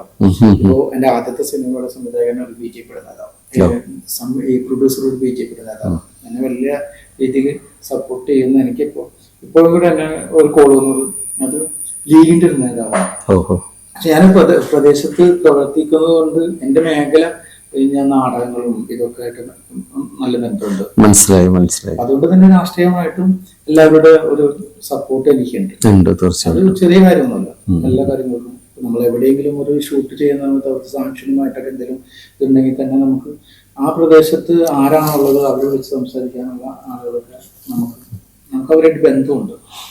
ആദ്യമായിട്ട് ക്യാമറയുടെ പുറകിൽ നിന്നപ്പോൾ അങ്ങനെ ഒരു അവസരം സ്വന്തമായിട്ട്, മറ്റൊരാളുടെ കീഴിലെല്ലാം പറയുന്നത്, സ്വന്തമായിട്ട് ഒരു സിനിമ ചെയ്തപ്പോൾ ക്യാമറയുടെ പുറകിൽ നിന്ന് തൻ്റെ ഫ്രെയിമുകൾ നോക്കുന്ന ആ ഒരു എന്തായിരുന്നു അന്നത്തെ ഫസ്റ്റ് ഡേ ഉള്ള ഒരു മാനസിക അവസ്ഥ എന്തായിരുന്നു സൈനുഖാൻ? അതെ, അത് എൻ്റെ ആദ്യത്തെ സിനിമയുടെ ഷൂട്ട് ഞാൻ വെച്ചത് എൻ്റെ ജന്മനാട്ടിലാണ്, ചാവക്കാടായിരുന്നു. ദാദാ സിനിമ ഷൂട്ട് നടന്ന അതേ കടപ്പുറത്ത് അതേ ഫ്രെയിം നിങ്ങൾ സെറ്റ് ചെയ്തു. വാശി, ഒരു ആഗ്രഹമാണ്, വാശിയല്ല ഒരിക്കലും, ആഗ്രഹം വരുന്നത്. എനിക്ക് ഒരു ഫിക്സഡ് ആയിട്ടുള്ള ഒരു ബഡ്ജറ്റ് വെച്ചുകൊണ്ടുള്ള സിനിമയാണ്. അപ്പൊ അതിനപ്പുറത്തേക്ക് പോകാൻ പറ്റില്ല. അപ്പോ എനിക്ക് എന്തെങ്കിലും ഒരു ഹെൽപ്പ് കിട്ടാവുന്ന ഒരു സ്ഥലവും, പ്രത്യേകിച്ച് ആ കടപ്പുറം നമുക്ക് വേണമെങ്കിൽ ചെറായി എടുക്കാം, അല്ലെങ്കിൽ വേറെ ഏതെങ്കിലും കടപ്പുറം എടുക്കാം ഇവിടെ ആയതുകൊണ്ട്. പക്ഷെ അവിടെ ചെയ്തെന്ന് വെച്ചിട്ടുണ്ടെങ്കിൽ നമുക്ക് അതിനകത്തുനിന്ന് ചെയ്യാനായിട്ട് നമുക്ക് പുറത്തുനിന്ന് ഗ്രൗണ്ട് സപ്പോർട്ട് കിട്ടണമെങ്കിൽ എൻ്റെ നാട് എനിക്ക് ഉപകരിക്കും. കൃത്യമായിട്ടും എൻ്റെ നാട് ഫുള്ളായിട്ട് എൻ്റെ. ഓക്കെ, അത് അങ്ങനെ നാട്ടിലാണ് ഷൂട്ട് ചെയ്തതെന്ന് പറഞ്ഞു. എന്നാൽ പിന്നെ ഞാൻ അടുത്ത എൻ്റെ ഒരു ക്വസ്റ്റ്യൻ എന്താണെന്ന് വെച്ചിട്ടുണ്ടെങ്കിൽ, ഒരു 4ാം ക്ലാസ്സിൽ പഠിക്കുന്ന കുട്ടി അന്ന് ആ ക്യാമറ നോക്കിക്കാണുകയും അവിടുത്തെ ആർട്ടിസ്റ്റുകളെ നോക്കിക്കാണുകയും ചെയ്തു. പക്ഷെ ആദ്യമായിട്ട് അദ്ദേഹം ഒരു ഡയറക്ടറായി സ്വന്തം നാട്ടിൽ അതേ ദാദാ എന്ന് പറയുന്ന ബാബു ആൻ്റണി സാറിൻ്റെ മൂവി ഷൂട്ട് നടന്ന അതേ സ്ഥലത്ത് അദ്ദേഹത്തിൻ്റെ ആരാധന മൂത്ത് ഞാനിങ്ങനെ കേട്ടിട്ടുണ്ട്, സത്യമാണെന്ന് എനിക്കറിയാൻ പാടില്ല, മുടിയൊക്കെ നീട്ടി വളർത്തി കയ്യിലും കാതിലൊക്കെ എന്തൊക്കെ ഇട്ട് നടന്നൊക്കെ ഞാൻ കേട്ടിട്ടുണ്ട്. സത്യമാണെന്നൊന്നും എനിക്കറിയില്ല കേട്ടോ, അതൊക്കെ ഞാൻ കേട്ടറിവ് മാത്രമേ ഉള്ളൂ. അന്ന് ബാബു ആൻ്റണിയുടെ സ്റ്റൈലിൽ അന്ന് വെക്കുന്ന തൊപ്പിയാണ്, അന്ന് തുടങ്ങിയുള്ളൊരു തൊപ്പിയാണ്. ബാബു ആൻ്റണി എപ്പോഴും തൊപ്പി വെച്ചൊക്കെ നടക്കുന്ന ഒരാളല്ലേ, ഇപ്പോഴും തൊപ്പി തലേന്ന് മാറ്റാറില്ല. ഓക്കെ, അപ്പോൾ അങ്ങനെ ഒരു ഫ്രെയിം വെച്ചപ്പോൾ എന്തായിരുന്നു നാട്ടുകാരുടെ അവസ്ഥ? അവരെന്താണ്? നാട്ടുകാർക്ക് ആ സമയത്ത് ശരിക്കും പറഞ്ഞാൽ ഞാൻ കുറെ നാള് ഇങ്ങനെ മാറി നിന്നിട്ടല്ലേ സിനിമ ചെയ്യുന്നത്. നാടുമായിട്ടെന്ന് വെച്ചിട്ടുണ്ടെങ്കിൽ ഞങ്ങളൊക്കെ അവിടെ നിന്ന് താമസം മാറിപ്പോയി എന്നുള്ളൊരു ചിന്തയാണ്. നമ്മൾ എന്തിന്റെ പേരിൽ വന്നു എന്നുള്ളതല്ല. പക്ഷെ അവിടെ ചെന്നപ്പോ പെട്ടെന്ന് ഉൾക്കൊള്ളാൻ കഴിയാത്ത കുറെ ആളുകളുണ്ടായി. ആദ്യം പ്രധാനമായിട്ടും ഉള്ള കാര്യം വെച്ചിട്ടുണ്ടെങ്കിൽ നമ്മൾ ഒരിക്കലും അംഗീകരിക്കാത്തത് നമ്മുടെ സ്വന്തം ബന്ധുക്കാർ. അത് എല്ലായിടത്തും എല്ലാ മേഖലയിലുള്ള കാര്യമാണ്, മനസ്സിലായി. അപ്പൊ അങ്ങനത്തെ വലിയ പ്രശ്നങ്ങളൊന്നുമില്ല. പക്ഷെ എൻ്റെ നാട്ടിൽ ചെയ്യുന്നതുകൊണ്ട് എനിക്ക് കുറച്ച് ഗുണങ്ങളുണ്ടായി. പിന്നെ നമ്മൾ എന്തൊക്കെ ആയിക്കഴിഞ്ഞാലും ശരി, നമ്മൾ അവിടെ എത്തിപ്പെടുമ്പോൾ അതിനുവേണ്ടി നമ്മൾ എന്തൊക്കെ ഒരുക്കങ്ങൾ ചെയ്തു എന്നുള്ളതല്ല, നമ്മൾ ഒരു ഫ്രെയിം വച്ച് ആക്ഷൻ പറയുന്ന സമയത്ത് ആ കിട്ടുന്നൊരു ഫീല് അത് നമുക്ക് പറഞ്ഞറിയിക്കാൻ പറ്റില്ല. ആ സമയത്ത് എന്താ ടെൻഷനും പറഞ്ഞറിയിക്കാൻ പറ്റുന്നതല്ല. എൻ്റെ ആദ്യ പേര് തിയേറ്ററിൽ ഇങ്ങനെ എഴുതി കാണിക്കുമ്പോൾ എനിക്കത് കാണാൻ പറ്റണ്ടായില്ല. കാരണം കണ്ണ് നിറയാണ്. കണ്ണ് നിറഞ്ഞിട്ട് ഞാൻ കണ്ടിങ്ങനെ തുടച്ചിട്ടും എനിക്ക് ആകെ 2 ഭാഷയിൽ കാണിക്കാം, ഒന്ന് മലയാളത്തിൽ കാണിക്കാം, ഒന്ന് ഇംഗ്ലീഷിൽ കാണിക്കാം. ഇത് എനിക്ക് കാണാൻ പറ്റണ്ടല്ലോ. അത് സിനിമ റിലീസിൻ്റെ അന്നല്ല, അതിന് തൊട്ട് മുമ്പ് ഒരു പ്രിവ്യൂ എടുക്കും. അപ്പോൾ അതിൻ്റെ തലേദിവസം പോയിട്ട് ചെക്ക് ചെയ്യാം. എനിക്ക് അത് ഇതൊന്നും നമുക്ക് മറ്റൊരാളടുത്ത് ചാനലിൻ്റെ അടുത്തോ അല്ലെങ്കിൽ മറ്റൊരാളടുത്ത് ആരെടുത്ത് ആയിക്കഴിഞ്ഞാൽ നമുക്കത് ആ ഫീല് പറഞ്ഞിട്ട് അവസാനിപ്പിക്കാൻ പറ്റാത്ത സാധനമാണ്. സത്യം. ആ രീതിയിലാണ് നമ്മൾ ഈ മേഖലയിലേക്ക് വന്നത്. ഇതിനകത്തോട്ട് വരാൻ ആഗ്രഹിക്കുന്ന ആളുകൾ, ഒരുപാട് ആളുകൾ ആഗ്രഹിക്കുന്നില്ലേ, സംവിധായകനാകണം, നല്ലൊരു നടനാകണം എന്നൊക്കെ ആഗ്രഹിക്കുന്ന ഒരുപാട്. ഞാൻ ക്ലാസ് എടുക്കുന്നുണ്ട് കുട്ടികൾക്ക്, ആക്ടിങ് ക്ലാസ് എടുക്കുന്നുണ്ട്. ഓരോ സിനിമ തുടങ്ങുന്നതിന് മുമ്പ് നമ്മുടെ പേപ്പർ വർക്കുകളൊക്കെ ഗുരുവായൂർ നടക്കും. അപ്പോൾ അവിടെയാണ് നടത്താറ്. അപ്പോൾ ആ സമയങ്ങളിൽ നമുക്ക് നമ്മൾ തിരഞ്ഞെടുക്കുന്ന പുതിയ വരുന്ന ആളുകൾക്ക് ഞാൻ ആക്ടിങ് ക്ലാസ് എടുക്കാറുണ്ട്. അപ്പോൾ അവരൊക്കെ ഒരുപാട് ഓഡീഷനിൽ പോയിട്ടും ജൂനിയർ ആർട്ടിസ്റ്റൊക്കെ ആയിട്ട് ഒരുപാട് സിനിമകളിൽ ജൂനിയർ ആർട്ടിസ്റ്റൊക്കെ ആയിട്ട് പോയിട്ടുള്ള ആളുണ്ട്. കഴിവുള്ള ആളുകളുണ്ട്, അല്ലാത്ത ആളുകളുണ്ട്. അപ്പം അതുകൊണ്ട് മാത്രം നമ്മൾ എത്തിപ്പെടില്ല. അപ്പം നമ്മൾ സംവിധായകനാവണം എന്ന് ആഗ്രഹിച്ചതുകൊണ്ടോ അതിൻ്റെ ഉള്ളിൽ കുറേ ഓടിയത് കൊണ്ടോ ആവില്ല. സത്യം. ഞാൻ നേരത്തെ പറഞ്ഞതുപോലെ നമ്മൾ അതിനകത്ത് 2 ചിന്തകൾ ഞാൻ പ്രധാനമായിട്ടും പറഞ്ഞു. അത് വളരെ പ്രധാനപ്പെട്ടതാണ്. കാരണം നമുക്കൊരു കാര്യം ചെയ്യണമെന്ന് നേരത്തെ പറഞ്ഞതുപോലെ കാര്യം ചെയ്യണമെന്ന് 2 കാര്യങ്ങൾ ആഗ്രഹിക്കും. ഒന്ന്, നമുക്കത് ചെയ്തു കഴിഞ്ഞാൽ നമുക്ക് എന്ത് കിട്ടും, സാമ്പത്തികമായിട്ട് എനിക്ക് എന്ത് കിട്ടും എന്നറിയില്ല. അല്ലെങ്കിൽ എൻ്റെ സ്വപ്നം എത്രത്തോളം വിജയിക്കും. ഞാൻ ഈ സ്വപ്നത്തിൻ്റെ പുറകെയാണ് പോകാറ്. എനിക്ക് എന്ത് കിട്ടും എന്നുള്ളത് അത് ത്യജിക്കുക എന്നാണ് അതിനെ പറയുന്നത്. അതുണ്ടെങ്കിൽ തീർച്ചയായിട്ടും നമ്മൾ കാണുന്ന സ്വപ്നത്തിലേക്ക് നമ്മൾ എത്തിപ്പെടാൻ പറ്റും. അപ്പോൾ അന്ന് ആ സമയത്ത് ആളുകൾ, ഫ്രണ്ട്സാ അല്ലെങ്കിൽ ബാക്കിയുള്ളവരൊക്കെ എന്തെങ്കിലുമൊക്കെ പറയുമായിരുന്നോ? അത് അന്നെന്ന് മാത്രമല്ല, ഞാൻ ഇപ്പോഴും ഈ പറയുന്ന ദാദ ഷൂട്ടിങ് നടന്ന ഒരു കോളനിയാണ്. അവിടെ ഇപ്പോഴും ഞാൻ ചെന്ന് കഴിഞ്ഞിട്ടുണ്ടെങ്കിൽ ആദ്യം കാണുന്ന ഒരു എൻ്റെ അടുത്ത് വിളിക്കുക, ഭരതം കുഞ്ഞ് പോകുന്നില്ല, ഭരതം കുഞ്ഞ് എത്തി എന്ന് പറയും. അന്ന് നമ്മൾ കുട്ടിയൊക്കെ ഇങ്ങനെ നീട്ടി വളർത്തുമായിരുന്നു. മദ്രസയിൽ പഠിച്ച് കഴിഞ്ഞ് മദ്രസ കാലഘട്ടം കഴിഞ്ഞപ്പോൾ പോലെ മുടിയൊക്കെ ഇങ്ങനെ വളർത്താൻ തുടങ്ങി. ആ ഒരു സാധനം ഇപ്പോഴും ഉണ്ട്, ആ ഒരു പ്രദേശത്തെത്തും. അപ്പോൾ അതുപോലെ തന്നെ ഞാനൊരു ന്യൂസ് പേപ്പറിൻ്റെ പേര് പറയുന്നില്ല, ഞാൻ ഇങ്ങനെ വായിച്ചിരുന്നു, ബാബു ആൻ്റണിയുടെ ഭയങ്കര ആരാധകനാണ്, അങ്ങനെയൊക്കെ പറഞ്ഞ് വായിച്ചിരുന്നു. അപ്പോൾ ആ ഒരു ആരാധന അന്നും ഉണ്ട് ഇന്നും ഉണ്ട്. ശരിക്കും ആരാധനയാണോ? അങ്ങനെയല്ല, ആരാധനയല്ല. ആരാധന എന്ന് പറയുന്നത് അർത്ഥത്തിന് വ്യത്യാസമുണ്ട്. എല്ലാവർക്കും ആരാധന എന്ന് പറയും, ആരാധന അല്ല, സ്നേഹമാണ്. ആരാധന എന്ന് പറയുന്നത് ദൈവത്തിനോട് ചേർത്ത് വെക്കുന്നതാണ്. ഞാൻ അങ്ങനെയല്ല, ഞാൻ പക്കയായിട്ട് ഒരു ഏകദൈവ വിശ്വാസിയാണ്. എനിക്ക് ആരാധന ഇല്ല, എനിക്ക് സ്നേഹമാണ്. സ്നേഹമുള്ള അതിൽ പ്രധാനപ്പെട്ട ഒരു ഘടകമാണ് ബാബുവിന്. എനിക്ക് ബാബുവിന് ഭയങ്കര ഇഷ്ടമാണ്. അതുപോലെ ചാർമിളയെ ഭയങ്കര ഇഷ്ടമാണ്. എൻ്റെ എല്ലാം അതെ, ആ തമിഴ് മൂവിയുടെ പൂജക്കായിരുന്നു ഞാൻ വന്നത്. അന്ന് ചാർമിള ഉണ്ടായിരുന്നു ഇവിടെ നമ്മുടെ കളമശ്ശേരി PWD അവിടെ വെച്ചിട്ട് നടന്നത്. ചാർമിള പിന്നെ ഇപ്പോ പോയിന്റ് റേഞ്ച് റിലീസിൽ നിൽക്കുന്ന പടമാണ് അപ്പാനിച്ചെടുത്ത് ആരിഷ് പെരേരേട്ടൻ, റിയാസ് ഖാന്, ഡയാനാണ്ടിൻ നായകയായിട്ടുള്ള ഷിജി മുഹമ്മദ് ആണ് അതിന്റെ നിർമ്മാതാവ്. ആ പടത്തിനകത്ത് ചാർമിള വേണമെന്ന് ഞാനാണ് പറഞ്ഞത്.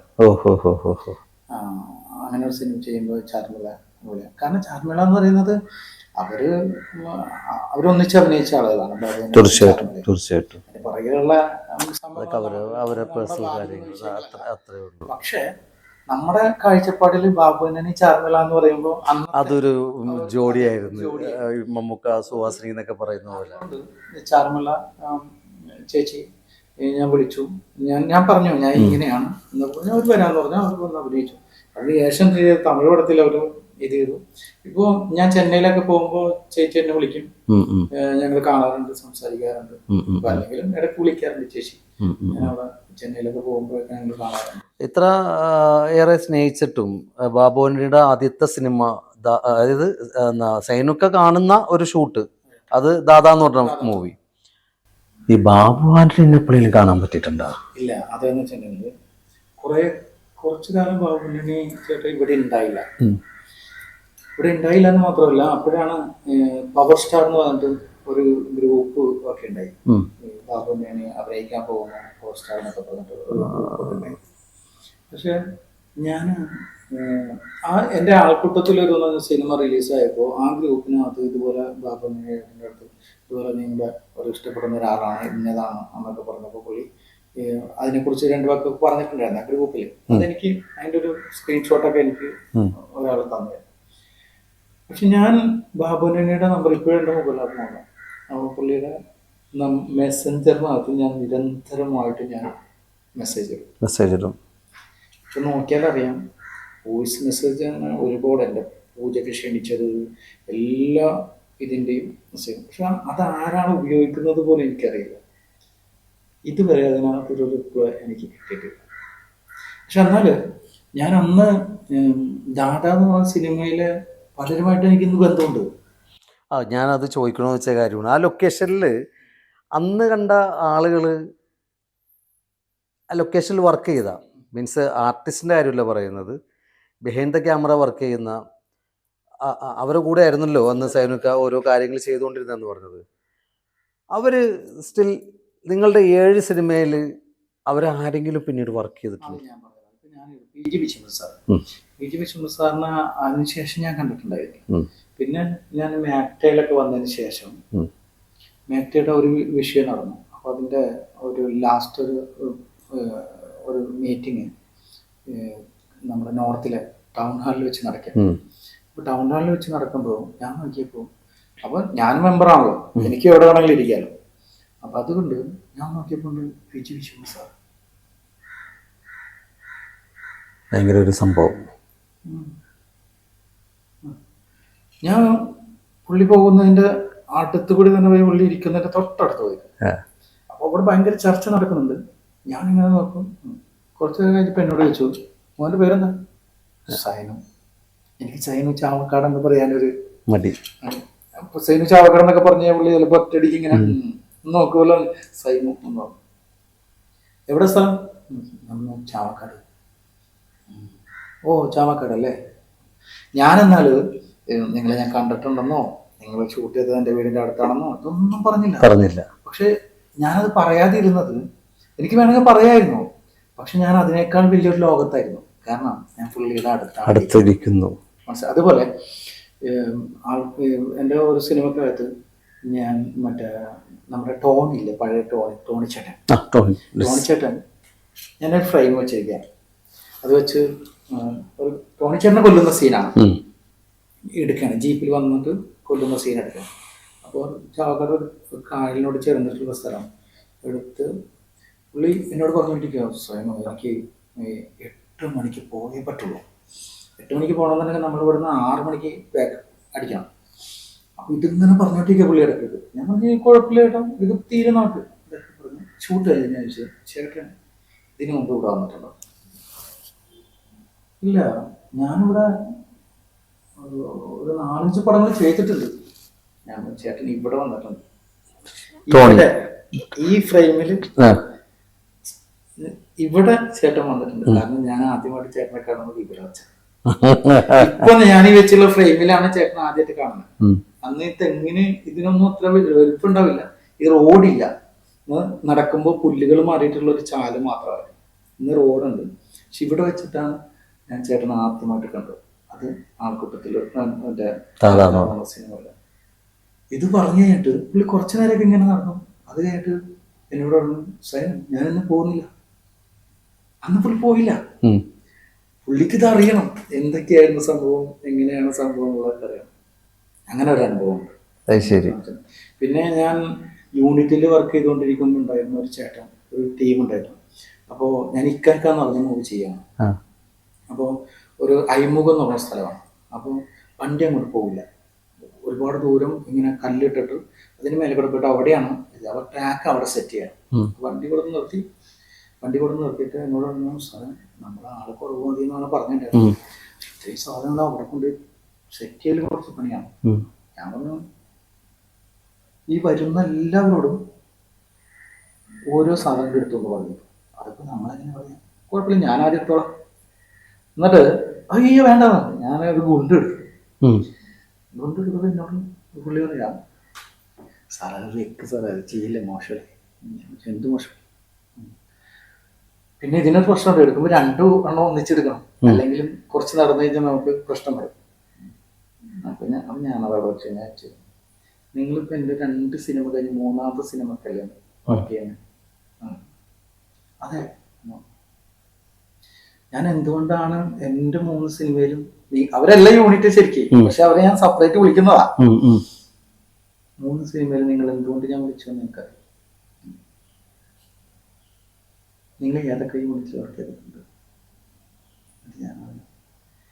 നിങ്ങൾ ചീഫായിട്ടുള്ള വണ്ടിയിൽ ഞാൻ കൊണ്ടെടുക്കാൻ ഞാൻ വന്നിട്ടുണ്ട്.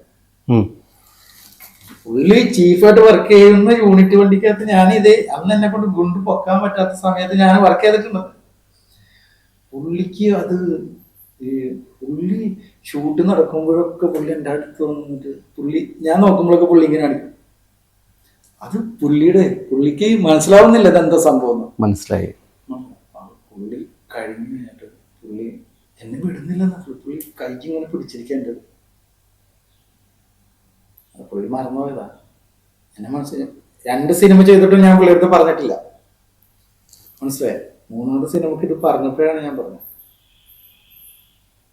ഇത് എങ്ങനെ സാധിക്കും? കാരണം എൻ്റെയൊക്കെ മനസ്സിലിരിക്കൂല. ഞാൻ ഓപ്പണായിട്ട് തന്നെ പറയുന്നത് എൻ്റെ മനസ്സിലിരിക്കൂല. അല്ല, നമ്മളിപ്പോ 7ാമത്തെ സിനിമ ചെയ്യുന്നു പറയുമ്പോഴും നമ്മൾ ചെയ്യാനുള്ള കുറെ കാര്യങ്ങൾ ഇനി ബാക്കി നിർത്തിയിട്ടുണ്ട്. മനസ്സിലായി. അവിടേക്ക് എത്താനാണല്ലോ നമ്മൾ പോകുന്നത്. തീർച്ചയായിട്ടും അവിടേക്കുള്ള യാത്രയാണ്. മനസ്സിലായി. ഇതൊന്നും നമ്മുടെ വിഷയങ്ങളല്ലെന്ന്. നമ്മൾ എത്രത്തോളം ഒരു സിനിമയ്ക്ക് വേണ്ടി നമ്മൾ എത്രത്തോളം കഷ്ടപ്പെട്ടു, എന്തൊക്കെ ചെയ്തു എന്നുള്ളതൊക്കെ അതൊന്നും ഒരു വിഷയമല്ല. നമ്മളെടുത്ത കണ്ടന്റ് എന്താണ്, പ്രേക്ഷകന് കൊടുത്ത സാധനം എന്താണ്, അവിടെയാണ് വിഷയം. അത് പ്രേക്ഷകൻ പക്കയായിട്ട് ഉൾക്കൊണ്ട് നമ്മൾ പൂർണ്ണമായിട്ടും നമ്മൾ അംഗീകരിക്കുന്ന ഒരു ദിവസം വരും. ആ ദിവസത്തിന് വേണ്ടിയിട്ടാണ് നമ്മൾ യാത്ര ചെയ്യുന്നത്. നല്ല കാര്യം. അല്ലാതെ നമ്മളൊരു പ്രോജക്റ്റ് ചെയ്യാനായിട്ട് നമ്മൾ ഒരുപാട് കഷ്ടപ്പെട്ടിട്ടുണ്ടാവും, ഒരുപാട് സംഭവം ഉണ്ടാവും, കരഞ്ഞിട്ടുണ്ടാവും. മനസ്സിലായി. ഇനി ജീവിക്കണമെന്ന് തീരുമാനിച്ച സമയങ്ങളുണ്ടാവും. അങ്ങനെ തീരുമാനം ഉണ്ടായിട്ടുണ്ടോ? ഇല്ല. ഞാൻ ഒരു ഇതിനകത്ത് എനിക്ക് ഈ ഞാനൊരു മുസൽമാനാണ്. പക്ഷെ പലപ്പോഴും എനിക്കൊന്നും ഞാൻ മുസ്ലിം നാമധാരിയാണ് എന്ന് തോന്നുന്നു എനിക്ക്. പക്ഷെ എന്നിരുന്നാലും എൻ്റെതായ കുറേ ഇതുകൾ ഞാൻ നിലനിർത്തി പോകുന്ന ഒരാളാണ്. അങ്ങനെ ഇനി ജീവിതം ഇല്ല എന്ന് തീരുമാനിക്കേണ്ട ഘട്ടം വന്നിട്ടില്ല. പക്ഷെ എൻ്റെ ഒരു സിനിമ റിലീസ് ഡേറ്റ് തീരുമാനിച്ച് ആ റിലീസ് ഡേറ്റ് അതിൻ്റെ തലേ ദിവസം മാറ്റി വെച്ച് കഴിഞ്ഞപ്പോൾ അന്ന് ഞാൻ ഒരു കാര്യം മനസ്സിലാക്കി. ഈ ജീവിതം അവസാനിപ്പിക്കുക എന്ന് പറയുന്നത് അത് കുറേ നാളത്തെ ഒരു ചിന്തയല്ല, ദുർബലനുമല്ല. അതൊരു ഘട്ടമാണ്,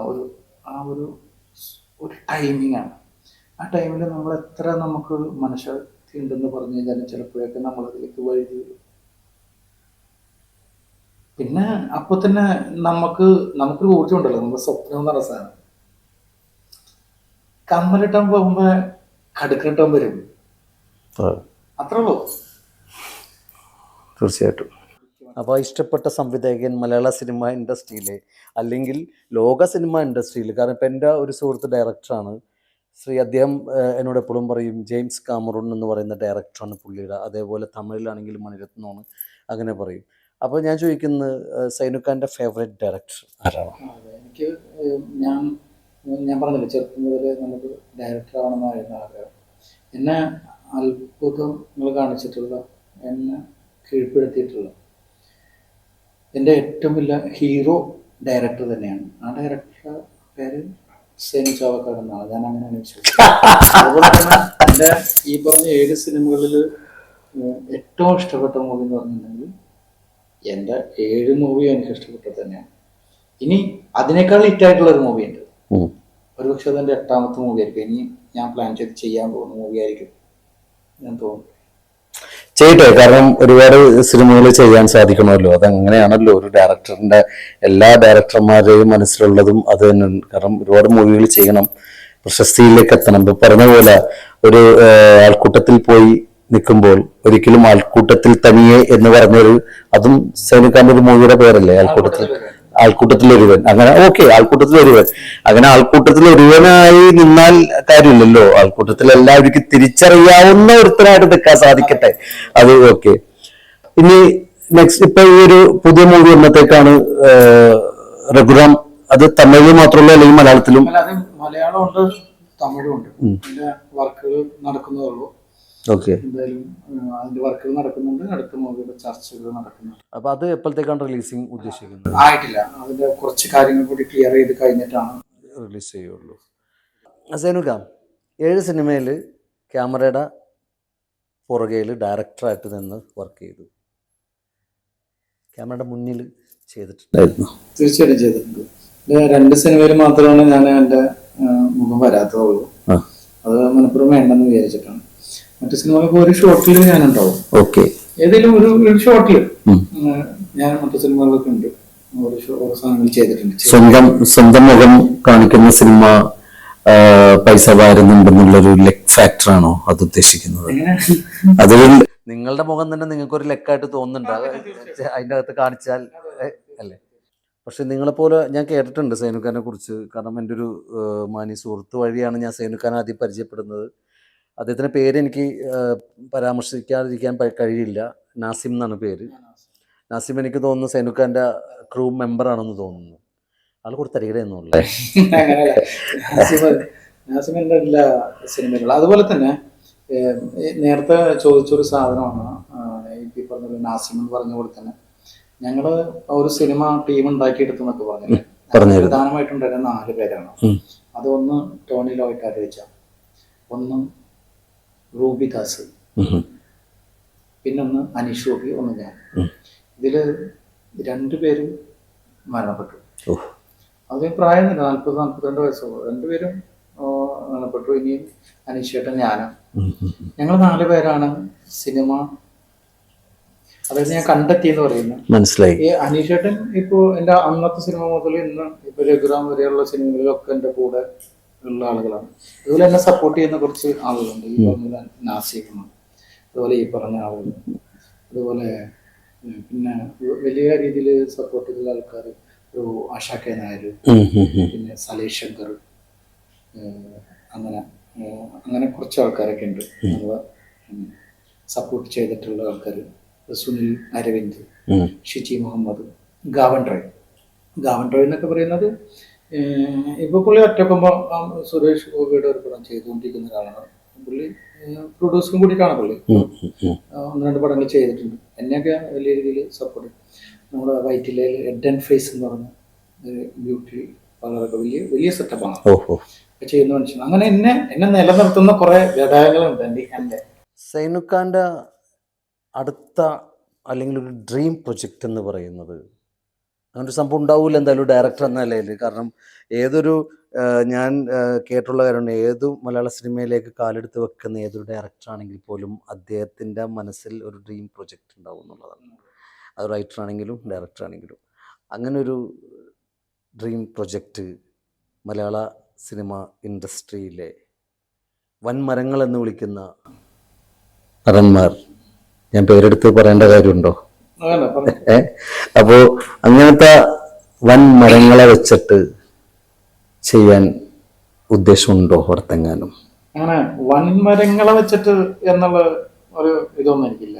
കാരണം വൻമരങ്ങള് എന്ന് പറഞ്ഞാല് എല്ലാ മരങ്ങളും ചെറുതാണെങ്കിലും വലുതാണെങ്കിലൊക്കെ ഇന്നല്ലെങ്കിൽ നാളെ വൻമരങ്ങളാവും തീർച്ചയായിട്ടും. അപ്പോൾ അതുകൊണ്ട് അങ്ങനെ ഒരു ഇതില്ല. പക്ഷെ എനിക്കൊരു പ്രോജക്റ്റ് ഉണ്ട്. ഞാൻ എൻ്റെ 3ാമത്തെ സിനിമയായിട്ട് ചെയ്യാൻ ഉദ്ദേശിച്ച് ഞാൻ തന്നെ സ്റ്റോർ ചെയ്തിട്ടുള്ളൊരു ഇതാണ് പ്രോജക്റ്റ്. പക്ഷെ അതെനിക്ക് ചെയ്യാൻ പറ്റില്ല. കാരണം വേറെ സിനിമയെന്ന് അങ്ങനെ ചെയ്യുന്നു. അന്നൊക്കെ അതിൻ്റെ ബഡ്ജറ്റ്, ഇന്ന് അതിൻ്റെ ബഡ്ജറ്റ് മാറി പോയിരിക്കുകയാണ്. പക്ഷെ ആ സിനിമയാണ് ഞാൻ സ്വപ്നമായിട്ട് കൊണ്ടുനടക്കുന്ന ഒരു സിനിമ. അത് തീർച്ചയായിട്ടും മലയാളത്തിൽ അല്ലെങ്കിൽ തമിഴിൽ തീർച്ചയായിട്ടും കുറച്ച് ബഡ്ജറ്റ് കൂടുതലാണോ? ബഡ്ജറ്റ് കൂടുതലുള്ള സിനിമയാണ്. അന്നേ അത് ബഡ്ജറ്റ് കൂടുതലുള്ളത് കൊണ്ടാണ് മാറ്റിവെച്ചത്. ഞാൻ 1-2 പ്രൊഡ്യൂസേഴ്സിന്റെ അടുത്ത് സംസാരിച്ചിട്ടുള്ളതാണ്. അപ്പൊ അവർക്കും അത് താങ്ങുന്നതിന് മേലെ ആയതുകൊണ്ട് ആണ് മാറ്റിവെച്ചിട്ടുള്ളത്. തീർച്ചയായിട്ടും ഞാൻ പുള്ളി അനുഗ്രഹിച്ചു കഴിഞ്ഞാൽ തീർച്ചയായിട്ടും ഞാനത് ചെയ്യും. എന്തായാലും ഒരു ഡയറക്ടർ എന്ന നിലയിൽ നിങ്ങൾക്കൊരു പേരുണ്ടാക്കാൻ സാധിച്ചു. പക്ഷെ മലയാള സിനിമ ഇൻഡസ്ട്രിയിൽ ഇന്ന് സൈനു ചാവക്കാടൻ്റെ ചെയർ സ്ഥാനം എന്താണ്? അല്ല, അത് ഞാനതിനെ കാണുന്നത് മറ്റു വിധത്തിലാണ്. കാരണം നമ്മൾ ചെല്ലുന്ന സമയത്ത് നമുക്ക് അവിടെ ഒരു ചെയറുണ്ടോ, അല്ലെങ്കിൽ നമ്മളെ എത്രത്തോളം ആളുകൾ അംഗീകരിക്കുന്നുണ്ട്, ഇതൊന്നുമല്ല എൻ്റെ വിഷയം. എൻ്റെ വിഷയം എൻ്റെ സ്വപ്നത്തിലേക്ക് എത്തുക എന്നുള്ളതാണ്. ഞാൻ ഈ പറയുന്ന സംഘടനകളെയോ ഇതൊന്നും ഞാൻ ചെയ്യാറില്ല. കാരണം ഞാൻ ഉണ്ടാക്കിയെടുത്ത ഞാൻ ഉണ്ടാക്കിയെടുത്തതാണ്, ഞാൻ കഷ്ടപ്പെട്ട് ഉണ്ടാക്കിയെടുത്തതാണ് എൻ്റെ ഒരു മേഖല. മനസ്സിലായി. ഞാൻ ഇന്നല്ലെങ്കിൽ നാളെ അവരുടെ അടുത്ത് അല്ലെങ്കിൽ അവരിയ്ക്കുന്ന ചെയറിൽ അല്ലെങ്കിൽ അവരിരുന്നിട്ട് മഹാന്മാരായ പലരും ഇരുന്ന് പോയ ചെയറിൽ അടുത്തെങ്കിലും എനിക്ക് പോയി ഇരിക്കാൻ പറ്റും എന്ന് വിശ്വസിച്ചിരിക്കുന്ന ഒരാളാണ് ഞാൻ. അവരെ തലയിൽ കയറി ഇരിക്കാനല്ല. തീർച്ചയായിട്ടും അവരുടെ കൂടെ ഒരു ചെയർ നമുക്ക് ഇടാൻ സാധിക്കും. പിന്നെ എല്ലാവർക്കും കൊടുക്കേണ്ട റെസ്പെക്റ്റും എല്ലാവർക്കും കൊടുക്കേണ്ട ബഹുമാനങ്ങളും ഞാൻ കൊടുത്തുകൊണ്ട് തന്നെയാണ് മുന്നോട്ട് പോയിക്കൊണ്ടിരിക്കുന്നത്. നമ്മളെ അംഗീകരിക്കുന്നത് ആരൊക്കെ എന്നുള്ള ഒരു ഇത് അത് അങ്ങനത്തെ ഒരു കാഴ്ചപ്പാട് എനിക്കില്ല. ഞാൻ അംഗീകരിക്കുന്ന കുറെ ആളുകൾ അവിടേക്കാണ് ആ ദിശയിലേക്കാണ് എൻ്റെ യാത്ര. അല്ലാതെ നമ്മൾ ചെല്ലുമ്പോൾ ഇപ്പൊ ഞാൻ 7 സിനിമ ചെയ്തു, കൂടെ 2 സിനിമ ചെയ്ത ആളുകളൊക്കെ വലിയ സംഭവമായിട്ട് അംഗീകരിക്കപ്പെടുന്ന ആളുകളുണ്ടാവും. സിനിമകളുടെ പ്രാധാന്യം എന്ന് പറയുന്നത് അവർ ചിലപ്പോ സുഹൃത്ത് നേരത്തെ പറഞ്ഞ പോലത്തെ വൻമരങ്ങൾ, അപ്പൊ എനിക്ക് ഇഷ്ടപ്പെട്ടു വൻമരങ്ങൾ, അതുപോലത്തെ വൻമരങ്ങൾ വെച്ചിട്ട് സിനിമ ചെയ്ത ആളുകളായിരിക്കും. ഞാൻ താഴെ തട്ടിൽ നിന്ന്, ഫൗണ്ടേഷനിൽ നിന്ന്, തറയിൽ നിന്ന് ഞാൻ ഫസ്റ്റ് തന്നെ 3ാമത്തെ നില പണിയണമെന്ന് ആഗ്രഹിക്കുന്ന ആളല്ല ഞാൻ. മെല്ലനെ വന്നത് എനിക്ക് അവിടെ എത്തുമ്പോൾ, അതായത് ചുരുക്കി പറഞ്ഞ ബുർജ് ഖലീഫയുടെ മുകളിൽ നിന്ന് ചാടാൻ ഒരു താല്പര്യമില്ല. പയ്യെ മുകളിൽ നിന്ന് അങ്ങോട്ട് കെട്ടി മുകളിലേക്ക് അവിടെ പോയാൽ മതി. ദൈവം, എൻ്റെ ദൈവം എനിക്ക് കൃത്യമായിട്ട് അവർ ഇതുണ്ടാവും, എന്ത് ചെയ്യണം എന്നുള്ളത് കൃത്യമായിട്ട് എൻ്റെ ദൈവം ഒരു കാര്യം വിചാരിച്ചിട്ടുണ്ടാവും. അപ്പോൾ ഞാൻ എന്തായാലും തീർച്ചയായിട്ടും അത് ആർക്കും തടഞ്ഞു നിർത്താനുമാവില്ല. ദൈവം തരണമെന്ന് വിചാരിക്കാത്തതൊന്നും ഒരു വൻമരങ്ങൾക്കോ ഒരു തമ്പുരാക്കന്മാർക്കോ എനിക്ക് തരാനും കഴിയില്ല. ഓക്കെ, ഇപ്പോ ജൂലൈ സ്റ്റാർട്ട് ചെയ്യുന്നു. ഓഗസ്റ്റ്, സെപ്റ്റംബർ, ഒക്ടോബർ, നവംബർ, ഡിസംബറിൽ അടുത്തൊരു പൂജ പ്രതീക്ഷിക്കാം. കഴിഞ്ഞ 7 വർഷമായിട്ട് അത് തുടരുന്നുണ്ട്. 8ാമത്തെ വർഷവും തുടരും. ഞാൻ രാഷ്ട്രീയം ചോദിക്കുന്നു എന്ന് വിചാരിക്കണ്ട. സൈനുക്ക, ഇപ്പോഴത്തെ ഒരു സുംബ ഡാൻസിനെ കുറിച്ചിട്ട്, സുംബയെ കുറിച്ചിട്ട്, അത് ഡാൻസ് ആണെന്ന് ഞാൻ പറയുന്നില്ല, അതിനെ കുറിച്ചിട്ട് എന്താണ് സൈനുക്കയുടെ അഭിപ്രായം? അത് അതിനെക്കുറിച്ച് അഭിപ്രായം ചോദിച്ചു കഴിഞ്ഞാൽ കുട്ടികൾക്ക് വേണമെന്നുള്ളത് ലഹരിക്കൊക്കെ അതിനൊക്കെ തടയിടാനായിട്ട് കണ്ടെത്തിയിട്ടുള്ള ഒരു മാർഗമാണ്.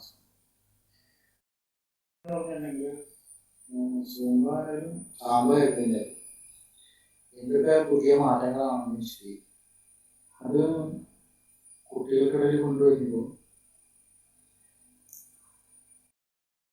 പറഞ്ഞ സാധനം അത് അംഗീകരിക്കാൻ പറ്റുന്ന കാര്യമല്ല. ചെയ്യാൻ താല്പര്യമുള്ള ചെയ്യട്ടെ, അതൊക്കെ ചെയ്യണ്ട. ഇതിനകത്ത് ചില മതങ്ങളുടെ ഒക്കെ വിഷയമുണ്ടല്ലോ, അതുകൊണ്ടൊന്നല്ല. അതിപ്പോ കഴിഞ്ഞാലും ശരി, വസ്ത്രമായി കഴിഞ്ഞാലും ശരി, ഭക്ഷണമായി കഴിഞ്ഞാലും ശരി, അത് നമ്മൾ തിരഞ്ഞെടുക്കേണ്ടതാണ്. ഇപ്പോ നിർബന്ധിക്കേണ്ട ചില ഘട്ടങ്ങളുണ്ട്. ായിട്ട് ബന്ധപ്പെട്ട കാര്യങ്ങളാണ്, പാഠത്വവുമായിട്ട് ബന്ധപ്പെട്ട ഇന്നത് ചെയ്യണം എന്ന് പറയുന്ന ടീച്ചർ പറയാം. വിനോദം അതൊക്കെ വേറെയാണ്. ഇന്നത് എല്ലാവരും ചെയ്യണം എന്ന് പറയുന്നതിനോട് എനിക്ക് യോജിപ്പില്ല. അതൊക്കെയാണ് ചെയ്യട്ടെ. നമുക്കൊരു വിഷയം തിരഞ്ഞെടുക്കുന്നത് കുട്ടികൾ നമ്മൾ നിർബന്ധിച്ചാണ് അല്ലല്ലോ, കുട്ടികളല്ലേ തിരഞ്ഞെടുക്കുന്നത്. അതുപോലെ തന്നെ ഇതൊക്കെ അല്ലാതെ സ്കൂളിലെ മുഴുവൻ കുട്ടികളും ഇത് ചെയ്യണമെന്ന് പറയുന്നത് അംഗീകരിക്കാൻ പറ്റില്ല. അതേ നിലപാട് തന്നെയാണ് കഴിക്കണമെന്ന് പറയുന്നവർക്ക് ഉണ്ടായിരുന്നത്, ആ നിലപാടായിരുന്നു. ഇന്ന് വസ്ത്രം ധരിക്കണമെന്ന് പറയുന്നത് ആ നിലപാട് തന്നെ. അതിൻ്റെയൊക്കെ വേറൊരു ഭാഗമായിട്ട് ഇതിനെ കാണാൻ പറ്റില്ല. ഇങ്ങനെയാണ്, അതല്ല ഇങ്ങനെ ഒരു സാധനം കൊണ്ടുവന്നിട്ട് ആവശ്യമുള്ളവർ ചെയ്യാം, അല്ലാത്തവർ ചെയ്യണ്ട. പൊതുവെ ഒരു പ്രധാനപ്പെട്ട ഒരു കാര്യം, ഇപ്പോൾ ഈ ലഹരിയുമായിട്ട് ബന്ധപ്പെട്ടിട്ടല്ലേ ഇത് തുടങ്ങി വെച്ചത്. ഞാൻ ചോദിക്കുന്നത്, ഞാൻ അതിലേക്ക് ചോദ്യം വരണമായിരുന്നു. ഇപ്പോ നമ്മള് കുട്ടികളോട് ഡാൻസേഴ്സ്, ഞാൻ വ്യക്തമായിട്ടൊരു കാര്യം പറഞ്ഞതാണ്. ഞാൻ കണ്ടിട്ടുള്ള ഡാൻസേഴ്സ് അല്ലെങ്കിൽ എനിക്ക് അറിയുന്ന ഡാൻസേഴ്സ് മുഴുവൻ ഡാൻസേഴ്സും അല്ല, ഒരു ശതമാനം, ഒരു കുറച്ച് ആളുകൾ എടുത്തു കഴിഞ്ഞാൽ ഡാൻസേഴ്സ് എന്ന് പറഞ്ഞാൽ അത്രയും മുഴുവൻ ആളുകളല്ല. ഞാൻ വീണ്ടും പറയുന്നു, മുഴുവൻ ആളുകളല്ല. ഏറ്റവും കൂടുതൽ ലഹരി നമുക്ക് വേണമെങ്കിൽ പറയാം അങ്ങനെ ഒന്നും അല്ലെന്നൊക്കെ പറയാം ആണ്. അത് കാണണമെങ്കിൽ ഇവിടുത്തെ വലിയ ഹോട്ടലുകളിലെ പ്രോഗ്രാമിൽ പോയി കഴിഞ്ഞാൽ കാണാൻ പറ്റും. അല്ലെങ്കിൽ അങ്ങനെയുള്ള ഏതൊരു പ്രോഗ്രാം എടുക്കുന്നത് ആളുകളുണ്ട്, ചീത്ത ആളുകളുണ്ട്. ഇതിനെ ചീത്ത എന്ന് ഞാൻ പറയുന്നില്ല. ഉപയോഗിക്കുന്ന നല്ലത് ചീത്ത എന്ന് പറയുന്നത് തെറ്റാണ്. ഇതിനകത്ത് ഉപയോഗിക്കുന്ന ആളുകളുണ്ട്, ഉപയോഗിക്കുന്ന ആളുകളുണ്ട്. പക്ഷെ കൂടുതൽ ആളുകളും ഡാൻസേഴ്സ് എന്ന് പറയുന്നത് കൂടുതൽ ആളുകളും ലഹരി ഉപയോഗിക്കുന്ന ആളുകൾ തന്നെയാണ് ഞാൻ കണ്ടിട്ടുള്ളത്. ചിലപ്പോൾ എൻ്റെ കാഴ്ചകൾ ഒരു പ്രത്യേക സ്ഥലങ്ങളിലായതുകൊണ്ടാവാം. പക്ഷെ എൻ്റെ കാഴ്ചപ്പാടാണ് ഡാൻസ് എന്ന് പറയുമ്പോൾ ഇപ്പൊ ഡാൻസേഴ്സിന്റെ കാര്യം പറയുന്നു അല്ലേ, കുറച്ച് കാലഘട്ടമായിട്ട് നമ്മുടെ ഇൻഡസ്ട്രിയിൽ നിന്ന് കേട്ടുകൊണ്ടിരിക്കുന്നത്. അതിനെക്കുറിച്ച് എന്താണ് സൈനുക്ക? 28 വർഷമായിട്ട് സിനിമ ഇൻഡസ്ട്രിയിലുള്ള ഒരാളാണ് നിങ്ങൾ. അപ്പം നിങ്ങൾക്കറിയാം ഇന്ന് കടന്നു വന്ന കുറച്ച് ആളുകൾ, ഞാൻ അങ്ങനെ പറയുന്നുള്ളൂ, എല്ലാവരുടെ കാര്യം എനിക്കറിയാൻ പാടില്ല, വളരെ കുറച്ച് ആളുകൾ എന്തുകൊണ്ട് ഇങ്ങനൊരു സംഭവത്തിൽ കയറിയിരുന്ന് ഈ ഒരു ഡ്രഗ്സ് അഡിക്ട്സ് ആയിട്ട് മാറിക്കൊണ്ടിരിക്കുന്നത് എന്തുകൊണ്ടിട്ടാണ്? അത് മലയാള സിനിമയ്ക്ക് സംഭവിച്ചത് എന്താണ്? മലയാള സിനിമ വളരെ വർഷങ്ങൾക്ക് മുമ്പേ മലയാള സിനിമ എന്നല്ല, സിനിമ ഇൻഡസ്ട്രി എന്ന് പറയുന്നത് അതിൽ പല ലഹരികളും ഉണ്ടായിട്ടുണ്ടാവാം, ഇല്ലെന്ന് ഞാൻ പറയല്ല. പല ആൾക്കാരും പല രീതിയിൽ അഡിക്റ്റ് ആയിട്ടുള്ളവരാണ്, അല്ലെങ്കിൽ വേറെ വിഷയങ്ങളിലാവാം. പക്ഷെ ഞാൻ ചോദിക്കുന്നത് ഇന്നത്തെ യങ് ജനറേഷൻ ഈ പല രീതിയിലുള്ള, പേര് ഞാനിവിടെ പറയുന്നില്ല, പല രീതിയിലുള്ള ലഹരി പദാർത്ഥങ്ങൾ ഉപയോഗിക്കുന്നു. എന്താണ് ഒരു ഡയറക്ടർ എന്ന നിലയിൽ സൈനുക്കാക്ക് ഇന്നത്തെ ജനറേഷന് കൊടുക്കാനുള്ള അഡ്വൈസ് എന്താണ്? സിനിമക്കകത്തെ ലഹരി എന്ന് പറയുന്നത് ഞാൻ മനസ്സിലാക്കിയിട്ടുള്ളത്, നമ്മൾ സിനിമയെ പൂർണ്ണമായിട്ട് നമുക്ക് നോക്കി കാണുന്നതുകൊണ്ടാണ് നമ്മൾ സിനിമക്കകത്താണ് ഇതുള്ളതെന്ന് തോന്നുന്നത്. ഇതെല്ലാം ഇവരിലുണ്ട്. അത് ഞാൻ സമ്മതിച്ചു, അതില്ലെന്ന് പറയല്ല, ഞാൻ ഇല്ലെന്ന് പറയല്ല. അത് എല്ലാ മേഖലയിലും ഉണ്ട്. ഇപ്പോൾ ഒരു ഇന്ന് എറണാകുളം സിറ്റിയിൽ എന്തോരം ബാറുകളുണ്ട്, ലിക്കർ ഷോപ്പുകളുണ്ട്. ഇവിടെ ലിക്കർ മേടിക്കാൻ വരുന്നതും കുടിക്കാൻ പോകുന്നതും സിനിമാ മേഖലയുള്ളവർ മാത്രമാണ്. അല്ല, എല്ലാ മേഖലയിലും വർക്ക് ചെയ്യുന്ന ആളുകളും, അല്ലെങ്കിൽ എല്ലാ വിഭാഗത്തിൽപ്പെട്ട ആൾക്കാരും, റോഡിൽ കിടന്നുറങ്ങുന്ന ആൾക്കാർ വരെ പല രീതിയിലുള്ള ഇതിനും അഡിക്റ്റ്. സോ ഞാൻ ചോദിക്കുന്നത്, നമ്മൾ വർക്ക് ചെയ്യുന്ന ഒരു മേഖല എന്ന് പറയുമ്പോൾ നമുക്ക് എടുത്തു പറയാവുന്ന ഒരു മേഖലയാണ് സിനിമ ഇൻഡസ്ട്രി എന്ന് പറയുന്നത്. അപ്പോൾ ആ സിനിമ ഇൻഡസ്ട്രിയിൽ ഇന്നത്തെ ജനറേഷന് ഒരു 28 വർഷത്തെ എക്സ്പീരിയൻസ് ഉണ്ട്. 28 വർഷത്തെ എക്സ്പീരിയൻസ് ആണ്, അല്ലാണ്ട് നിസ്സാര വർഷമൊന്നുമില്ല. അപ്പോൾ ഈ 28 വർഷത്തെ എക്സ്പീരിയൻസ് എന്ന് പറയുമ്പോൾ സൈനുക്ക, എനിക്ക് തോന്നുന്നു 28 വർഷം ദിലീപ് ഏട്ടൻ്റെ ഒക്കെ ഏകദേശം ഒരു ഇതിലായിരിക്കും തോന്നുന്നു സൈനുക്കൻ സിനിമ ഇൻഡസ്ട്രിയിലേക്ക് വന്നേക്കുന്നത്. ആ ഒരു രീതിയിൽ സൈനുക്കാക്ക് ഇന്നത്തെ ന്യൂജൻ കുട്ടികൾക്ക്, ന്യൂജൻ ആക്ട്രസിന് കൊടുക്കാനുള്ള എന്താണ്? അവർക്ക് നിങ്ങൾ എന്താണ് ശരിക്കും ഒരു കലാകാരന്റെ ലഹരി? അത് മാത്രം പറഞ്ഞാൽ മതി, സിമ്പിൾ ആയിട്ടുള്ള ക്വസ്റ്റ്യൻ. കലാകാരന്റെ ലഹരി എന്ന് പറയുന്നത് ഇത് എവിടെയാണ് ഇത് സംഭവിക്കുന്നത്? നമ്മൾ ഒന്നോ രണ്ടോ സിനിമകൾ ചെയ്ത്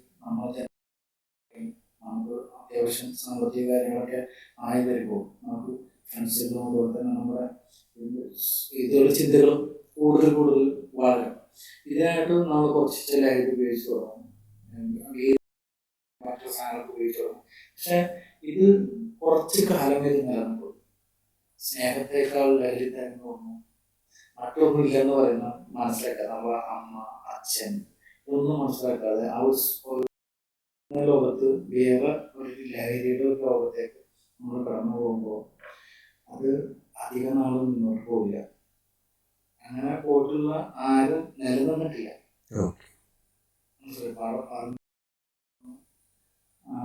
കാറ്റ് നമ്മുടെ ചിറകിനെ ഒതുക്കി കളയുന്ന ഒരു ദിവസത്തിലേക്കുള്ള യാത്രയായിരിക്കും.